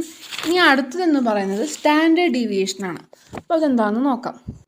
Standard deviation which gives a measure of the spread of individual measurements about the mean is defined by the expression. അതായത് സ്റ്റാൻഡേർഡ് ഡീവിയേഷൻ എന്ന് പറഞ്ഞു കഴിഞ്ഞാൽ നമ്മൾ നേരത്തെ കണ്ട ആവറേജ് ആ ഡീവിയേഷനിൽ എന്താണ്, ഡിഫറൻസ് ആണ്. നമ്മുടെ മീനിൽ നിന്നും എത്രത്തോളം ഡിഫറൻസ് ഉണ്ട് എന്ന രീതിക്ക്. ഇവിടെ സ്റ്റാൻഡേർഡ് ഡീവിയേഷനിൽ മീനിൽ നിന്നും അത് എത്രത്തോളം സ്പ്രെഡായി, കുറച്ചുകൂടെ അത് എത്രത്തോളം സ്പ്രെഡായി, അത് എത്രയാണെന്നുള്ള രീതിക്ക് ജസ്റ്റ് ആ ഇക്വേഷൻ മാത്രം നോക്കി വെച്ചാൽ മനസ്സിലാക്കിയാൽ മതി. എത്രത്തോളം സ്പ്രെഡായി എന്ന രീതിയിൽ ദ മെഷർ ഓഫ് ദ എത്രത്തോളം സ്പ്രെഡ്, ആ ഒരു അളവാണത്. Measure of the spread of individual measurements about the mean. അപ്പോൾ ഇതിൻ്റെ ഇക്വേഷൻ ടെക്സ്റ്റിലുണ്ട്. അപ്പോൾ നമ്മൾ സ്റ്റാൻഡേർഡ് ഡീവിയേഷന് എസ് വെച്ചാണ് റെപ്രസെൻ്റ് ചെയ്യുന്നത്. അപ്പോൾ ഇത് ഒന്നുമില്ല, ജസ്റ്റ് നമ്മൾ നേരത്തെ ചെയ്ത പോലെ തന്നെ നമുക്ക് കിട്ടിയിട്ടുള്ള എത്രയാണ് വാല്യൂസ് ഉള്ളത് അതിൻ്റെയൊക്കെ നമ്മൾ മീൻസ് അതിൻ്റെ മീൻ എടുക്കുക. അതിൻ്റെ മീൻ എടുത്ത ശേഷം നമുക്ക് ഉള്ള ഓരോ ഇൻഡിവിജ്വൽ വാല്യൂ മൈനസ് മീൻ ചെയ്യുക. നേരത്തെ ചെയ്ത പോലെ ഡിഫറൻസ് എടുക്കുക, എല്ലാത്തിൻ്റെയും ഡിഫറൻസ് എടുക്കുക, എന്നിട്ട് അതിൻ്റെ സ്ക്വയർ എടുക്കുക. ഓരോ വാല്യൂൻ്റെയും ഡിഫറൻസ് എടുത്ത ശേഷം ആ value minus mean whole square, അതിൻ്റെ സ്ക്വയർ എടുക്കുക. അങ്ങനെ നമുക്ക് ഓരോ വാല്യൂവും ഡിഫറൻസ് എടുത്ത ശേഷം സ്ക്വയർ കിട്ടുമല്ലോ. അങ്ങനെ എല്ലാ സ്ക്വയറും കൂടെ സം ചെയ്തിട്ട് ഡിവൈഡ് ബൈ എത്ര വാല്യൂസ് ഉണ്ടോ അതേ -1. അപ്പോൾ എല്ലാ വാല്യൂസിൻ്റെയും ഡിഫറൻസിൻ്റെ സ്ക്വയർ സം ചെയ്യുക, ഡിവൈഡ് ബൈ എത്ര വാല്യൂസാണ് ഉള്ളത് അതേ -1. അപ്പോൾ ഒരു എക്സാമ്പിൾ പറയാം, അപ്പോൾ നിങ്ങൾക്ക് കുറച്ചുകൂടെ മനസ്സിലാവും. ഇവിടെ വാല്യൂസ് എന്ന് പറയുന്നത് 72, 73, 74, 75, 76. അപ്പോൾ ഇതിൻ്റെ എല്ലാം നമ്മൾ മീൻ എടുക്കുന്നു 74. അതിനുശേഷം ഓരോ വാല്യൂസിൻ്റെയും മീൻ വെച്ച് ഡിഫറൻസ് എടുക്കാം. 72 - 74 2, 73 - 74 -1, 74 - 74 0, 75 - 74 +1, 76 - 74 +2. ഇനി എന്നിട്ട് ഈ മീനിൽ ഈ ഡിഫറൻസ്, ഈ ഓരോ ഡിഫറൻസിൻ്റെയും സ്ക്വയർ എടുക്കുക. -2ൻ്റെ സ്ക്വയർ 4, -1ൻ്റെ സ്ക്വയർ 1, 0യുടെ സ്ക്വയർ 0, +1ൻ്റെ സ്ക്വയർ 1, +2ൻ്റെ സ്ക്വയർ 4. ഇനി ഈ ഓരോ സ്ക്വയറും എല്ലാ സ്ക്വയറും കൂടെ ആഡ് ചെയ്യുക. ആഡ് ചെയ്ത ശേഷം നമ്മൾ എന്ത് ചെയ്യുക, ഡിവൈഡ് ബൈ n-1 ചെയ്യുക. n എന്ന് പറഞ്ഞാൽ അറിയാലോ എത്ര വാല്യൂസ് ഉണ്ട്, ടോട്ടൽ ഇവിടെ 5 വാല്യൂസ് ഉണ്ട്. അപ്പോൾ 5 - 1 4, അപ്പോൾ 10 ഡിവൈഡ് ബൈ 4 ചെയ്യുക. അപ്പോൾ നമുക്ക് 2.5 എന്ന് കിട്ടും. നേരത്തെ പറയാൻ വിട്ടുപോയി, ഈ ഡിവൈഡ് ചെയ്തതോടുകൂടി ഇവിടുത്തെ സ്റ്റെപ്പ് കഴിയുന്നില്ല. ലാസ്റ്റ് നമ്മൾ ഇതിൻ്റെ റൂട്ട് എടുക്കണം. ഇക്വേഷൻ പ്രകാരം നമ്മൾ റൂട്ട് എടുക്കണം. അപ്പോൾ ഈ 2.5ൻ്റെ റൂട്ട് എന്ന് പറയുന്നത് 1.58 ആണ്. അപ്പോൾ ഇതാണ് ഇവിടുത്തെ സ്റ്റാൻഡേർഡ് ഡീവിയേഷൻ. ഇത്രയേ ഉള്ളൂ. സ്റ്റാൻഡേർഡ് ഡീവിയേഷൻ എന്ന് പറഞ്ഞാൽ മീൻ എടുക്കുക, ഡിഫറൻസസ് ഫ്രം ദ മീൻ എടുക്കുക, എല്ലാം കൂടെ സ്ക്വയർ എടുക്കുക, എന്നിട്ട് എല്ലാം കൂടെ ആഡ് ചെയ്ത് ഡിവൈഡ് ബൈ n-1 ചെയ്യുക, എന്നിട്ട് അതിൻ്റെ റൂട്ട് എടുക്കുക. ഇതാണ് സ്റ്റാൻഡേർഡ് ഡീവിയേഷൻ. അപ്പോൾ ഇതിൽ ഒരു ജസ്റ്റ് ശ്രദ്ധിക്കേണ്ട ഒരു കാര്യം, if the data points lie very close to the mean the value of S will be low. അതായത് ഇതിൽ ഡാറ്റ പോയിൻറ്റ്സ് നമുക്ക് കിട്ടിയിരിക്കുന്ന വാല്യൂസ് 72, 73 മീൻസ് ഏത് വാല്യൂസ് ആണെന്നുണ്ടെങ്കിലും അത് മീനിനോട് വളരെ ക്ലോസ് ആണെന്നുണ്ടെങ്കിൽ ഈ എസിൻ്റെ വാല്യൂ കുറവായിരിക്കും. ഇപ്പോൾ ഇവിടുത്തെ മീൻ എന്ന് പറയുന്നത് 74, വാല്യൂസ് എന്ന് പറയുന്നത് 72 ആ രീതിക്കാണ്. അപ്പോൾ ഇവിടുത്തെ മീനായിട്ടുള്ള 74ന് ക്ലോസ് ആയിട്ടാണല്ലോ ഇവിടെയുള്ള മീൻസ് കിടക്കുന്നത്. കണ്ടില്ലേ, 72 ക്ലോസ് ആണ്, 73, 74, 75, 76 അത്യാവശ്യം നല്ല രീതിയിൽ ക്ലോസ് ആണ്. അപ്പോൾ നമ്മൾ ഏത് വാല്യൂസിലാണെങ്കിലും മീനിനോട് ക്ലോസ് ആയിട്ടാണ് നിൽക്കുന്നതെങ്കിൽ അവിടുത്തെ ഡാറ്റ പോയിൻറ്റ്സ് ഓരോ വാല്യൂസും ടോട്ടൽ മീനിനോട് ക്ലോസ് ആയിട്ടാണ് നിൽക്കുന്നത് എന്നുണ്ടെങ്കിൽ അവിടെ കിട്ടുന്ന ടോട്ടൽ എസ് വാല്യൂ എന്ന് പറയുന്നത് കുറവായിരിക്കും. കണ്ടില്ലേ, ഇവിടെ നമുക്ക് കിട്ടിയിരിക്കുന്ന എസ് വാല്യൂ എന്ന് പറയുന്നത് 1.58 ആണ്, കുറവാണ്. ഞാനിവിടെ അടുത്തൊരു എക്സാമ്പിളും കൂടെ കൊടുത്തിട്ടുണ്ട്. 50, 60, 74, 88, 98. അപ്പോൾ ഞാൻ ടെക്സ്റ്റ് ഒന്നുകൂടെ വായിക്കാം. If the data are spread over a large range of values about the mean the value of S will be high. അതായത് നമുക്കുള്ള ടോട്ടൽ മീനിൻ്റെ അതിൽ നിന്നും ഉള്ള നമ്മുടെ കയ്യിലുള്ള വാല്യൂസൊക്കെ നല്ല രീതിയിൽ സ്പ്രെഡായി പോയിട്ടുണ്ട് എന്നുണ്ടെങ്കിൽ എസിൻ്റെ വാല്യൂ സ്റ്റാൻഡേർഡ് ഡീവിയേഷൻ എസിൻ്റെ വാല്യൂ കൂടുതലായിരിക്കുന്നത്. കാരണം നമുക്ക് ഇവിടെ തന്നെ കണ്ടാൽ മനസ്സിലാവും, ഇവിടുത്തെ മീൻ 24 അപ്പോൾ ആ മീനിൻ്റെ അതിൽ നിന്നും വളരെയധികം ഡിഫറൻസ് ഉണ്ട്. കാരണം 50, 74 നല്ല ഡിഫറൻസ് ഉണ്ട്, 60, 74 നല്ല ഡിഫറൻസ് ഉണ്ട്, 88, 98 74 സംബന്ധിച്ചോളം നല്ല ഡിഫറൻസ് ഉണ്ട്. നല്ല രീതിയിൽ സ്പ്രെഡായിട്ട് ലാർജ് റേഞ്ചിൽ അത് സ്പ്രെഡായിട്ടുണ്ട്. അങ്ങനെ ആവുന്ന സമയത്ത് അവിടെ നമുക്ക് അവസാനം കിട്ടുന്ന എസ് വാല്യൂ അവിടെ എത്രയാണ്, 19.62 ആണ്. അത് കൂടിയിട്ടുണ്ട്. അപ്പോൾ ഇത്രയേ ഉള്ളൂ. ജസ്റ്റ് നമുക്ക് കിട്ടിയിട്ടുള്ള വാല്യൂസ് ആ മീനിൻ്റെ നിന്നും നല്ല രീതിയിൽ ഡിഫറൻസ് ആയിട്ട് പോകുന്നുണ്ടെങ്കിൽ കൂടുതൽ സ്പ്രെഡായിട്ട് പോകുന്നുണ്ടെങ്കിൽ എസ് വാല്യൂ ഹൈ ആയിരിക്കും. ഡിഫറൻസ് കുറവാണെന്നുണ്ടെങ്കിൽ എസ് വാല്യൂ കൂടുതലായിരിക്കും. അപ്പോൾ ഇനി അടുത്തതെന്ന് പറയുന്നത് റിലേറ്റീവ് സ്റ്റാൻഡേർഡ് ഡീവിയേഷൻ. സെയിം തന്നെ സ്റ്റാൻഡേർഡ് ഡീവിയേഷൻ്റെ വേറൊന്നും, അതായത് SR = S/X⁻. നമ്മൾ സ്റ്റാൻഡേർഡ് ഡീവിയേഷൻ കണ്ടുപിടിക്കുമല്ലോ, അതേ ഡിവൈഡ് ബൈ നമ്മൾ ടോട്ടൽ നമ്മൾ ആദ്യം കണ്ടുപിടിക്കുന്ന അല്ലെങ്കിൽ എപ്പോഴും കണ്ടുപിടിക്കുന്ന ആ മീനും സ്റ്റാൻഡേർഡ് ഡീവിയേഷൻ ഡിവൈഡ് ബൈ നമ്മുടെ മീൻ X⁻, അത് ചെയ്ത് കഴിഞ്ഞാൽ കിട്ടുന്നതാണ് relative standard deviation. Standard deviation divide by sample mean. ഇനി അടുത്തൊന്ന് പറയുന്നത് പേഴ്സൻറ്റ് റിലേറ്റീവ് സ്റ്റാൻഡേർഡ് ഡീവിയേഷൻ അല്ലെങ്കിൽ കോഎഫിഷ്യൻ്റ് ഓഫ് വേരിയേഷൻ. അപ്പോൾ കോഎഫിഷ്യൻ്റ് ഓഫ് വേരിയേഷൻ അല്ലെങ്കിൽ പേഴ്സൻറ്റ് റിലേറ്റീവ് സ്റ്റാൻഡേർഡ് ഡീവിയേഷൻ എന്ന് പറഞ്ഞു കഴിഞ്ഞാൽ SR percentage is equal to SR into 100. Just ഒന്നുമില്ല, നമ്മൾ നേരത്തെ കണ്ടുപിടിച്ച SR ഇൻറ്റു 100 ചെയ്യുക, അത്രയേ ഉള്ളൂ. അടുത്തത് പോപ്പുലേഷൻ സ്റ്റാൻഡേർഡ് ഡീവിയേഷൻ. അപ്പോൾ ഇതെന്ന് പറഞ്ഞു കഴിഞ്ഞാൽ ജസ്റ്റ് നമ്മൾ നേരത്തെ സ്റ്റാൻഡേർഡ് ഡീവിയേഷൻ കണ്ടുപിടിച്ചല്ലോ. അപ്പോൾ അവിടെ നമ്മൾ XI മൈനസ് X ബാർ എന്നാണ് യൂസ് ചെയ്തത് ഇക്വേഷനിൽ. അവിടെ നമ്മൾ X ബാറിന് പകരം മ്യൂ ഇടും. നേരത്തെ നമ്മൾ സ്റ്റാൻഡേർഡ് ഡീവിയേഷനിൽ സാമ്പിൾ മീനാണ് നമ്മളവിടെ യൂസ് ചെയ്തതെന്നുണ്ടെങ്കിൽ ഇവിടെ ജസ്റ്റ് നമ്മൾ അതിന് പകരം പോപ്പുലേഷൻ മീൻ എടുക്കുക. XI minus mu whole square divided by N-1. അതിൻ്റെ സമ്മും കൂടെ ഉണ്ട്, അതും കൂടെ, എന്നിട്ട് റൂട്ട് എടുക്കുക. നമ്മൾ ജസ്റ്റ് നേരത്തെ ചെയ്തു തന്നെ, പക്ഷെ അവിടെ എന്താണ് അവിടെ X ബാറിന് പകരം ഇവിടെ മ്യൂ, അത്രയേ ഉള്ളൂ, വേറെ വ്യത്യാസമൊന്നുമില്ല. ഇനി വേരിയൻസ് അതെന്ന് പറഞ്ഞു കഴിഞ്ഞാൽ നമ്മൾ സെയിം സംഭവം തന്നെ, ജസ്റ്റ് ഇക്വേഷനിൽ മാത്രമേ വ്യത്യാസമുള്ളൂ. അവിടെ നമ്മൾ റൂട്ട് എടുത്തു. നമ്മൾ ആദ്യം ചെയ്തിട്ടുള്ള സ്റ്റാൻഡേർഡ് ഡീവിയേഷനിൽ നമ്മൾ ഓരോന്നിനും ഡിഫറൻസിൻ്റെ സ്ക്വയർ എടുത്ത് എല്ലാം കൂടെ ആഡ് ചെയ്ത് ഡിവൈഡ് ബൈ N-1 ചെയ്തു, എന്നിട്ട് അവസാനം റൂട്ട് എടുത്തു. ഇവിടെ വേരിയേഷൻ എന്ന് പറഞ്ഞു കഴിഞ്ഞാൽ നമ്മൾ റൂട്ട് എടുക്കണ്ട, പകരം സ്ക്വയർ ചെയ്യുക. അവിടുത്തെ ഉള്ള ഇക്വേഷന് സ്ക്വയർ ചെയ്ത് എന്ത് കിട്ടും, അതായിരിക്കും വേരിയേഷൻ. അപ്പോൾ S² ഈക്വൽ ടു എല്ലാത്തിനെയും സം എടുക്കുക, ഡിഫറൻസ് കണ്ട് അതിൻ്റെ സ്ക്വയർ എടുക്കുക, എന്നിട്ട് എല്ലാത്തിനെയും സം എടുത്ത് ഡിവൈഡ് ബൈ N-1 ചെയ്യുക. അപ്പോൾ അതുപോലെ തന്നെ പോപ്പുലേഷൻ വേരിയേഷൻ എന്ന് പറഞ്ഞു കഴിഞ്ഞാൽ X ബാറിന് പകരം അവിടെ മ്യൂ ഇടും. അടുത്തെന്ന് പറയുന്നത് സ്പ്രെഡ്. അതായത് സ്പ്രെഡ് എന്ന് പറഞ്ഞാൽ അല്ലെങ്കിൽ റേഞ്ച് എന്ന് പറഞ്ഞാൽ difference between the largest value and the smallest value of A set of replicate measurements. അതായത് നമ്മളിപ്പോൾ ഒരു 5-6 മെഷർമെൻറ്റ്സ് അല്ലെങ്കിൽ നമുക്ക് എത്രയാണോ മെഷർമെൻറ്റ്സ് വാല്യൂസ് തന്നിട്ടുള്ളത് അതിൽ ഏറ്റവും വലിയ വാല്യൂവിൽ നിന്നും ഏറ്റവും ചെറിയ വാല്യൂ മൈനസ് ചെയ്യാം. നമ്മൾ നേരത്തെ പറഞ്ഞ പോലെ 70, 71, 72, 73, 74, 75 ഇങ്ങനെ 5 വാല്യൂസ് ഉണ്ടെന്നുണ്ടെങ്കിൽ ഏറ്റവും ചെറിയ വാല്യൂ അവിടെ 70 അല്ലേ, ഏറ്റവും വലിയ വാല്യൂ 75. അപ്പോൾ 75 മൈനസ് 70 ചെയ്ത് കഴിഞ്ഞാൽ 5 കിട്ടും. അതായിരിക്കും അടുത്ത സ്പ്രെഡ്, അത്രയേ ഉള്ളൂ. അടുത്തത് റിജക്ഷൻ ഓഫ് എ റിസൾട്ട്. അതായത് ഞാൻ കുറച്ച് ഡീറ്റെയിൽസ് അടുത്ത ടോപ്പിക്കൊന്നും പറയാം. ആദ്യം എന്താണ് കോൺഫിഡൻസ് ഇൻ്റർവെൽ, ലെവൽ, ലിമിറ്റ്സ് എന്തൊക്കെയാണ് നമുക്ക് നോക്കാം. അപ്പോൾ നമുക്ക് ഒരു സാമ്പിൾ മീൻ കിട്ടി. അപ്പോൾ ആ ഒരു സാമ്പിൾ മീനിൻ്റെ സറൗണ്ടിങ്സിലുള്ള റേഞ്ച്, ഇൻ്റർവെൽസ്, ആ തൊട്ടടുത്തുള്ള വാല്യൂസ്, ആ ഒരു റേഞ്ച് സാമ്പിൾ മീനിൻ്റെ തൊട്ടടുത്തുള്ള റേഞ്ച് ഇൻ്റർവെല്ലിലൊക്കെ തൊട്ടടുത്തുള്ള വാല്യൂസിനടുത്തേക്ക് സാമ്പിൾ മീനിൻ്റെ അടുത്തുള്ള വാല്യൂസ് അവിടെ ആ ഒരു റേഞ്ചിൽ, അതിൻ്റെ ആ ഒരു റേഞ്ചിൽ ഈ പോപ്പുലേഷൻ മീൻ ലൈ ചെയ്യാനുള്ള, അതിൽ പോപ്പുലേഷൻ മീൻ ഉണ്ടാവാനുള്ള സാധ്യത, അതിനെയാണ് നമ്മൾ ആ ഒരു ലെവല്, ഞാൻ പറഞ്ഞില്ലേ സാമ്പിൾ മീനിന് തൊട്ടടുത്തുള്ള ആ ഒരു റേഞ്ച് ഇൻ്റർവൽ, ആ ഒരു ലെവല് അവിടെ എത്രത്തോളം, അതിനെ നമ്മൾ കോൺഫിഡൻസ് ലെവൽ എന്ന് പറയുന്നത്. ഏത് ലെവൽ വരെ ഉണ്ടാവും ആ ഒരു ഇതിലാണ് കോൺഫിഡൻസ് ലെവൽ എന്ന് നമ്മൾ പറയുന്നത്. അപ്പോൾ ഈ കോൺഫിഡൻസ് ലെവൽ നമ്മൾ പറയാം, ഞാൻ പറഞ്ഞ ഇതിൽ നമ്മുടെ സാമ്പിൾ മീനിൻ്റെ ആ ഒരു റേഞ്ച് ഉണ്ട്, തൊട്ടടുത്തുള്ള റേഞ്ച്, ഇൻ്റർവെൽസ്, ആ റേഞ്ചില്ലേ, ആ റേഞ്ചിനാണ് നമ്മൾ കോൺഫിഡൻസ് ഇൻ്റർവെൽ എന്ന് പറയുന്നത്. അപ്പോൾ കോൺഫിഡൻസ് ലെവൽ, ഇൻ്റർവെൽ എന്തൊക്കെയാണെന്ന് മനസ്സിലായാലും. അപ്പോൾ ആ ഒരു റേഞ്ച് ഉണ്ടെന്ന് പറഞ്ഞല്ലോ. അപ്പോൾ ആ ഒരു റേഞ്ചിൻ്റെ രണ്ടറ്റത്തും 2 ലിമിറ്റ്സ് ഉണ്ടാവും.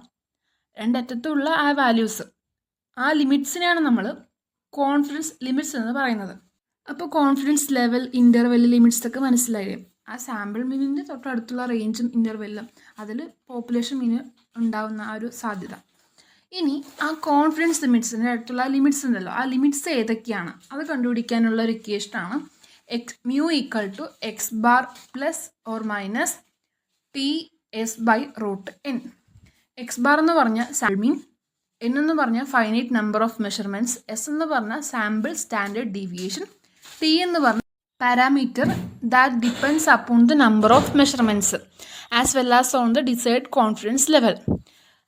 അപ്പോൾ can be obtain from statistical tables. അതായത് ടിയുടെ വാല്യൂ കുറച്ച് ടേബിൾസിൽ ഉണ്ടാകും. അതായത് ടേബിൾസ് എന്ന് പറഞ്ഞാൽ നേരത്തെ കിട്ടിയിട്ടുള്ള, നേരത്തെ കണ്ടുപിടിച്ച് വെച്ചിട്ടുള്ള വാല്യൂസ് ഉള്ള ഒരു ടേബിൾ, അതിൽ നിന്ന് നമുക്ക് ടിയുടെ വാല്യൂ കണ്ടുപിടിക്കാൻ പറ്റും. അപ്പോൾ ഞാൻ പറഞ്ഞു റിജക്ഷൻ ഓഫ് എ റിസൾട്ട്. അപ്പോൾ അത് എന്താണെന്ന് വെച്ച് കഴിഞ്ഞാൽ, ഇപ്പോൾ ചില സമയത്ത് നമുക്ക് ഏതെങ്കിലും കുറച്ച് ഡാറ്റാസ് നമുക്ക് കുറച്ച് വാല്യൂസ് ഡാറ്റാസ് കിട്ടി. അപ്പോൾ സെറ്റ് ഓഫ് ഡാറ്റ അതിൽ ഏതെങ്കിലും ഒരു റിസൾട്ട് മീൻസ് ഞാൻ ഉദ്ദേശിക്കുന്ന ഒരു വാല്യൂ ആണ് കേട്ടോ ഇവിടെ. അത് കുറേ റിസൾട്ട്സ് ഉള്ള ഒരു ഡാറ്റ നമുക്ക് കിട്ടി. അതിലേതെങ്കിലും ഒരു വാല്യൂ അവിടെയുള്ള ആ ഒരു റേഞ്ചിന് മറ്റ് വാല്യൂസിനൊക്കെ അപേക്ഷിച്ച് ആ ഒരു റേഞ്ച് ഉണ്ടാവുമല്ലോ, അതിൽ നിന്ന് പുറത്തേക്ക് നിൽക്കുന്ന പോലെ മീൻസ് അതിൽ നിന്ന് ഡിഫറെൻ്റ് ആയിട്ട് ഉള്ള ഒരു വാല്യൂ നമുക്ക് ഫീൽ ചെയ്തു. അങ്ങനെ ഉണ്ടെന്ന് തോന്നുകയാണെന്നുണ്ടെങ്കിൽ ചിലപ്പോൾ അങ്ങനെ ഒരു വാല്യൂ അവിടെ ഉണ്ട്. മറ്റുള്ള വാല്യൂസൊക്കെ ഏകദേശം ഒരുപോലെ ആയിരിക്കും, പക്ഷെ കുഴപ്പമില്ലാത്ത വാല്യൂസ് നമുക്ക് വേണ്ട രീതിയിലുള്ള വാല്യൂസ് ആയിരിക്കും. പക്ഷേ ഒരു വാല്യൂ മാത്രം ഒരു റിസൾട്ട് മാത്രം അതിൽ നിന്നൊക്കെ വ്യത്യസ്തമായിട്ട് നിൽക്കുകയാണെന്നുണ്ടെങ്കിൽ ചിലപ്പോൾ ആ ഒരു പ്രൊസീജിയറിൽ നമുക്ക് എറേഴ്സ് ഉണ്ടാക്കാൻ സാധ്യതയുണ്ടാവും. ആ ഒരു വാല്യൂ കാരണം മാത്രം ആ ഒരു പ്രൊസീജിയറിൽ എറേഴ്സ് ഉണ്ടാവാൻ സാധ്യതയുണ്ട്. അപ്പോൾ അങ്ങനെയുള്ള ഒരു വാല്യൂവിനെയാണ് നമ്മൾ ഔട്ട്ലയർ എന്ന് പറയാം. അപ്പോൾ അങ്ങനെ ഒരു സന്ദർഭത്തിൽ അനലിസ്റ്റിന് എന്ത് ചെയ്യണം, ഒരു ഡിസിഷൻ എടുക്കണം. കാരണം ആ ഒരു വാല്യൂ റിജക്റ്റ് ചെയ്യണോ, ആ നമ്മുടെ സെറ്റ് ഓഫ് ഡാറ്റയിൽ നിന്ന് ആ ഒരു വാല്യൂ ആ ഒരു റിസൾട്ട് റിജക്റ്റ് ചെയ്യണോ വേണ്ടയോ. ചിലപ്പോൾ ആ വാല്യൂ നമുക്ക് ആവശ്യമുള്ളതായിരിക്കും, അല്ലെങ്കിൽ ആവശ്യമില്ലാത്തതായിരിക്കും. അപ്പോൾ അത് എങ്ങനെയാണ്, അത് റിജക്റ്റ് ചെയ്യണോ വേണ്ടയോ എന്ന് ഒരു ഉണ്ടാവും.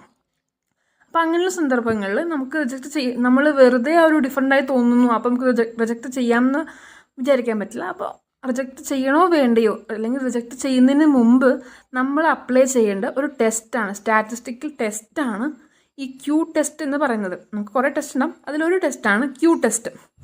ആ ഒരു ഔട്ട്ലെയറിനെ റിജക്റ്റ് ചെയ്യണോ വേണ്ടയോ അതിന് നമ്മൾ ഉപയോഗിക്കുന്ന ഒരു ടെസ്റ്റാണ് ക്യൂ ടെസ്റ്റ്. അപ്പോൾ എങ്ങനെയാണ് ക്യൂ ടെസ്റ്റ് ചെയ്യാമെന്നത് നമുക്ക് നോക്കാം. ഇതിന് വേണ്ടിയിട്ട് നമുക്ക് കിട്ടിയിട്ടുള്ള സെറ്റ് ഓഫ് ഡാറ്റ, ആ വാല്യൂസ് നമ്മളതിനെ അസെൻഡിങ് ഓർഡറിൽ അറേഞ്ച് ചെയ്യുക. കുറഞ്ഞു വരുന്ന ആ ഒരു രീതിയിൽ അറേഞ്ച് ചെയ്യുക. നമുക്ക് എത്രയാണ് വാല്യൂസ് ഉള്ളത് ആ വാല്യൂസിന് ആ രീതിയിൽ അറേഞ്ച് ചെയ്യുക, കുറഞ്ഞു വരുന്ന രീതിയിൽ അറേഞ്ച് ചെയ്ത് വെക്കുക. എന്നിട്ട് difference between questionable value and it's nearest value, നമുക്ക് ഡൗട്ട് വന്നിട്ടുള്ള ഔട്ട്ലെയറായി തോന്നുന്ന ആ ഒരു വാല്യൂ, അതേ മൈനസ് അതിന് ഏറ്റവും അടുത്ത് നിൽക്കുന്ന നമ്മുടെ സെറ്റ് ഓഫ് ഡാറ്റയിൽ ക്വസ്റ്റ്യനബിൾ ആ ഒരു വാല്യൂ, ഔട്ട്ലെയർ വാല്യൂവിന് അടുത്ത് നിൽക്കുന്ന ഒരു വാല്യൂ, അതിനെ കൊണ്ട് മൈനസ് ചെയ്യിക്കാം. Questionable value minus nearest value. എന്നിട്ട് അതേ ഡിവൈഡഡ് ബൈ സ്പ്രെഡ് എന്ന് പറഞ്ഞാൽ നമ്മൾ അപ്പോഴേ പഠിച്ചല്ലേ, അതായത് ഉള്ള വാല്യൂസിലെ ആ സെറ്റ് ഓഫ് ഡാറ്റയിൽ ഏറ്റവും വലിയ വാല്യൂ, ലാർജസ്റ്റ് വാല്യൂ, അതേ മൈനസ് അതിൽ ഏറ്റവും സ്മോളസ്റ്റ് വാല്യൂ, അതാണ് സ്പ്രെഡ്. അപ്പോൾ നമുക്ക് ഇപ്പോൾ ചെയ്തിട്ടുള്ള questionable value minus nearest value അത് മോഡ് ഇടണേ, അതായത് മൈനസ് ഒന്നും നമുക്ക് കണക്കാക്കുന്നില്ല ആ രീതിക്ക്. മോഡാണ്, mod x q minus x n divided by ഡബ്ല്യു. അപ്പോൾ നമുക്ക് ക്യൂ എന്ന രീതിക്ക് ഒരു വാല്യൂ കിട്ടും. എന്നിട്ട് ഈ ക്യൂ വാല്യൂവിന് നമ്മൾ, അതായത് നേരത്തെ പറഞ്ഞില്ലേ നമുക്ക് അതിൽ ടി ആയിരുന്നു, പക്ഷെ ഇതിൽ ടി അല്ല, നമുക്ക് ഒരു സ്റ്റാറ്റിസ്റ്റിക്, അതായത് കോൺഫിഡൻസ് ലെവൽ എന്ന് അറിയാലോ. അപ്പോൾ ഇതിന് നമ്മുടെ ഈ സാമ്പിൾ മീൻ തൊട്ടപ്പുറത്ത്, അതായത് ആ കോൺഫിഡൻസ് ലെവലിൽ വരുന്ന ആ ഒരു വാല്യൂസ് ക്യൂ ക്രിട്ടിക്കൽ വാല്യൂസ് എന്നാണ് പറയാം. അപ്പോൾ അതിനൊരു ടേബിൾ ഓൾറെഡി ഉണ്ട്, കണ്ടുപിടിച്ച വാല്യൂസ്, കോൺഫിഡൻസ് ലെവൽസിൽ വരുന്ന ക്രിട്ടിക്കൽ വാല്യൂസ് ഓൾറെഡി കണ്ടുപിടിച്ചിട്ടുണ്ട്. ആ ക്രിട്ടിക്കൽ വാല്യൂവുമായിട്ട് നമ്മൾ നമ്മുടെ ഈ ക്യൂ വാല്യൂ, ഇപ്പം കിട്ടിയിട്ടുള്ള ക്യൂ വാല്യൂ ആയിട്ട് കമ്പയർ ചെയ്യാം. ഞാൻ ക്രിട്ടിക്കൽ വാല്യൂസ് എന്നാണ് ഉദ്ദേശിച്ചത്. നമുക്കിപ്പോൾ ഏത് ക്രിട്ടിക്കൽ വാല്യൂ നമുക്ക് എല്ലാം എടുക്കാൻ പറ്റില്ല. നമുക്ക് ആവശ്യമുള്ള കോൺഫിഡൻസ് ലെവൽ, ഇപ്പോൾ 95% കോൺഫിഡൻസ് ലെവലാണോ അവർ പറയുന്നത് എന്നുണ്ടെങ്കിൽ നമുക്ക് ആവശ്യമുള്ള കോൺഫിഡൻസ് ലെവൽസിൽ ക്രിട്ടിക്കൽ വാല്യൂസ് ഉണ്ടാവും. ആ ക്രിട്ടിക്കൽ വാല്യൂ യൂസ് ചെയ്യാം. അപ്പോൾ നമുക്കിപ്പോൾ കിട്ടിയിട്ടുള്ള ക്യൂ, ഞാൻ കമ്പയർ ചെയ്യാൻ പറഞ്ഞല്ലോ, അപ്പോൾ നമുക്ക് ഇപ്പോൾ കിട്ടിയിട്ടുള്ള ക്യൂ വാല്യൂ ക്രിട്ടിക്കൽ ക്യൂ വാല്യൂവിനേക്കാളും കൂടുതലാണ് എന്നുണ്ടെങ്കിൽ ആ ക്വസ്റ്റ്യനബിൾ വാല്യൂ അല്ലെങ്കിൽ ആ ഔട്ട്ലെയർ വാല്യൂവിനെ നമുക്ക് എന്ത് ചെയ്യാം, റിജക്റ്റ് ചെയ്ത് കളയാം, അതിനെ നമുക്ക് ഒഴിവാക്കാം. അപ്പോൾ Q greater than Q critical ആണ് എന്നുണ്ടെങ്കിൽ നമുക്ക് ഡൗട്ടുള്ള ആ ക്വസ്റ്റ്യനബിൾ വാല്യൂ, നമ്മൾ നേരത്തെ ഡൗട്ട് മാറ്റി വെച്ച ക്വസ്റ്റ്യനബിൾ വാല്യൂ അല്ലെങ്കിൽ ഔട്ട്ലെയറിനെ നമുക്ക് റിജക്റ്റ് ചെയ്ത് കളയാം. അതല്ല, ഇപ്പോൾ നമുക്ക് കിട്ടിയിട്ടുള്ള ക്യൂ ലെസ് ദാൻ ക്യൂ ക്രിട്ടിക്കലാണ് എന്നുണ്ടെങ്കിൽ, അതായത് ക്യൂ വാല്യൂ ക്രിട്ടിക്കൽ ക്യൂ വാല്യൂവിനേക്കാളും കുറവാണ് എന്നുണ്ടെങ്കിൽ നമുക്ക് ഡൗട്ടുള്ള ക്വസ്റ്റ്യനബിൾ വാല്യൂ അല്ലെങ്കിൽ ആ ഒരു ഔട്ട്ലെയർ നമുക്ക് ഒഴിവാക്കാതെ വെക്കാം. ഓക്കെ, അത് ഒഴിവാക്കേണ്ട ആവശ്യമില്ല അവിടെ. ഇനി Q critical values, confidence levels 90%, 95%, 99%, അതിൽ N10 വരെ, N മീൻസ് എത്ര മെഷർമെൻറ്റ്സ്, എത്ര നമ്പേഴ്സ് വാല്യൂസ്, അത് 10 വരെയുള്ളതിനുള്ള ക്യൂ ക്രിട്ടിക്കൽ വാല്യൂസാണ് ഇവിടെ ടേബിളിൽ കൊടുത്തിരിക്കുന്നത്. അതായത് ഇപ്പോൾ N 3 എന്നുണ്ടെങ്കിൽ 90%-നാണെങ്കിൽ 0.941, 95-നാണെന്നുണ്ടെങ്കിൽ 970, 99%-നാണെന്നുണ്ടെങ്കിൽ 0.994. അപ്പോൾ ഈ ടേബിൾ പ്രകാരമാണ് നമ്മൾ ചെയ്യുന്നത്. ഇവിടെ ഒരു എക്സാമ്പിളും കൂടെ ഉണ്ട്. അതായത് ഇവിടെ എക്സാമ്പിളിൽ പറയുന്നത് നമുക്കിപ്പോൾ ഒരു 7 വാല്യൂസ് എക്സാമ്പിളിൽ അവർ തന്നിട്ടുണ്ട്. അതിൽ നമ്മൾ ക്യൂ വാല്യൂ കണ്ടുപിടിക്കുന്നു. നമുക്ക് ഇട്ടിരിക്കുന്നത് 0.615 ആണ്. നേരത്തെ പറഞ്ഞ പ്രകാരം ജസ്റ്റ് ഏറ്റവും നിയറസ്റ്റ് വാല്യൂവും അതുപോലെ ക്വസ്റ്റ്യനബിൾ വാല്യൂ, പിന്നെ സ്പ്രെഡ്, ഹൈ വാല്യൂ മൈനസ് ഏറ്റവും ചെറിയ വാല്യൂ, അങ്ങനെ ജസ്റ്റ് അതൊക്കെ വെച്ചിട്ട് നമ്മൾ ക്യൂ വാല്യൂ കണ്ടുപിടിക്കുന്നു. എന്നിട്ട് അതിനുശേഷം ഇതിൽ പറഞ്ഞിരിക്കുന്നത് അവർ 90% കോൺഫിഡൻസ് ലെവലിലാണ് പറഞ്ഞിരിക്കുന്നത്. അപ്പോൾ 90% കോൺഫിഡൻസ് ലെവൽ n = 7. അപ്പോൾ നമ്മൾ ആ ഒരു ബോക്സിൽ പോയി നോക്കുന്ന സമയത്ത് 90%-ന് 0.507 ആണ് വരുന്നത്. നമുക്ക് ക്യൂ കിട്ടിയിരിക്കുന്നത് 0.615 ആണ്. അപ്പോൾ ക്യൂ ഗ്രേറ്റർ ദാൻ ക്യൂ ക്രിട്ടിക്കലാണ് ഇവിടെ ഉള്ളത്. അറിയാലോ, 0.615 ഗ്രേറ്റർ ദാൻ 0.507. അപ്പോൾ നമുക്ക് എന്ത് ചെയ്യാം? നമുക്ക് ഇവിടെ ഡൗട്ട് വന്നിരിക്കുന്നത് 4.7 ആണ്. അതിന് നമുക്ക് റിജക്റ്റ് ചെയ്യാം. 4.7 ഡൗട്ട് വരാൻ കാരണം അറിയാലോ, ബാക്കിയുള്ളതൊക്കെ 3.7, 3.9, 6, 4, 8 എല്ലാം ഒരു 3 റേഞ്ചിലാണ്. പക്ഷേ ഇത് മാത്രം 4.7 ആണ്. അതുകൊണ്ട് നമുക്ക് ഡൗട്ട് വന്നത് അത് ഔട്ട്ലെയറായി കണക്കാക്കിയെടുത്തു. നമ്മൾ ജസ്റ്റ് ടെസ്റ്റ് ചെയ്തു. എന്നിട്ട് നമുക്ക് മനസ്സിലായി ഇത് ക്യൂ ഗ്രേറ്റർ ദാൻ ക്യൂ ക്രിട്ടിക്കലാണ്. അതുകൊണ്ട് നമ്മൾ എന്ത് ചെയ്തു? അതിനെ റിജക്റ്റ് ചെയ്തു. അത്രേ വരുന്നുള്ളൂ. ഇനി അടുത്തതാണ് റിഗ്രഷൻ അനാലിസിസ് എന്താണെന്ന് നമുക്ക് നോക്കാം. ഇപ്പോൾ ടെക്സ്റ്റിൽ കുറച്ച് ഒരു എക്സാമ്പിളൊക്കെ പറയുന്നുണ്ട്. അവർ കളറിമെട്രി, സ്പെക്ട്രോ ഫോട്ടോമെട്രി എന്നൊക്കെ. അപ്പോൾ അത് പറഞ്ഞാൽ മനസ്സിലാവുമെന്ന് എനിക്കറിയില്ല. അതുകൊണ്ട് ഞാൻ ജസ്റ്റ് ഒരു നോർമൽ എക്സാമ്പിൾ വെച്ച് പറയാം. അതായത് ഇപ്പോൾ കുറച്ച് കുട്ടികൾക്ക് പരീക്ഷയിൽ മാർക്ക് കിട്ടി. ഒരു കുട്ടിക്ക് 2 മാർക്ക്, വേറെ കുട്ടിക്ക് 4, 6, 8 അങ്ങനെ 4 കുട്ടികൾക്ക് ഈ മാർക്ക് കിട്ടി. അപ്പോൾ ഇവർ എത്ര മണിക്കൂർ പഠിച്ചു എന്ന് നമുക്കറിയാം. മാർക്ക് കിട്ടിയത് നമുക്കിപ്പോൾ അറിയാം. പക്ഷെ നമുക്ക് ഇവർ എത്ര മണിക്കൂർ പഠിച്ചതെന്ന് നമുക്ക് ആദ്യം അറിയാം. ഇപ്പോൾ ഒരു കുട്ടി 1 മണിക്കൂർ പഠിച്ചു, അപ്പോൾ ആ കുട്ടിക്ക് 2 മാർക്ക് കിട്ടി. വേറൊരു കുട്ടി 2 മണിക്കൂർ പഠിച്ചു, ആ കുട്ടിക്ക് 4 മാർക്ക് കിട്ടി. വേറൊരു കുട്ടി 3 മണിക്കൂർ പഠിച്ചു, അപ്പോൾ ആ കുട്ടിക്ക് 6 മാർക്ക് കിട്ടി. വേറൊരു കുട്ടിക്ക് 4 മണിക്കൂർ പഠിച്ചു, ആ കുട്ടിക്ക് 8 മാർക്ക് കിട്ടി. അപ്പോൾ നമുക്ക് മനസ്സിലാവും, ഇത് വെച്ച് നോക്കുമ്പോൾ ഒരു പാറ്റേൺ നമുക്ക് മനസ്സിലാവും. അതായത് ഓരോരുത്തരും എത്ര മണിക്കൂറാണോ പഠിച്ചത് അതിൻ്റെ ഇരട്ടി മാർക്സ്, അതായത് കൂടുതൽ മണിക്കൂർ ഓരോരുത്തരും ഓരോ മണിക്കൂർ എക്സ്ട്രാ പഠിക്കുന്ന സമയത്ത് അവർക്ക് എക്സ്ട്രാ 2 മാർക്ക് കിട്ടുന്നുണ്ട്. അതായത് നമുക്ക് ഇവിടുന്ന് നമുക്കൊരു പാറ്റേൺ കിട്ടും. നമുക്ക് അവരെത്ര മണിക്കൂർ പഠിച്ചു ഈ ഒരു പാറ്റേൺ വെച്ചിട്ട് നമുക്ക് പറയാം ഇപ്പോൾ പുതുതായിട്ട് പരീക്ഷ വേറൊരു കുട്ടി എത്ര മണിക്കൂർ ആ കുട്ടിക്ക് കിട്ടാൻ പോകുന്ന മാർക്ക് ഈ പാറ്റേൺ വെച്ച് നമുക്ക് പ്രെഡിക്റ്റ് ചെയ്യാൻ പറ്റും. ആ കുട്ടി ഒരു 5 മണിക്കൂർ പഠിച്ചു എന്ന് വെച്ച് കഴിഞ്ഞാൽ നമുക്ക് മനസ്സിലാകും ആ കുട്ടി 10 മാർക്ക് കിട്ടും. നമുക്ക് ഓൾറെഡി കുറച്ച് വാല്യൂസ് ഉണ്ട്, അത് വെച്ച് നമുക്ക് ഒരു പാറ്റേൺ നമുക്ക് കിട്ടി. അപ്പോൾ ആ പാറ്റേൺ വെച്ച് നമുക്ക് അറിയാത്ത ഇപ്പോൾ പുതിയൊരു കുട്ടിക്ക് ആ കുട്ടിയുടെ എത്ര മണിക്കൂർ പഠിച്ചു നമുക്ക് മാത്രം അറിയാം.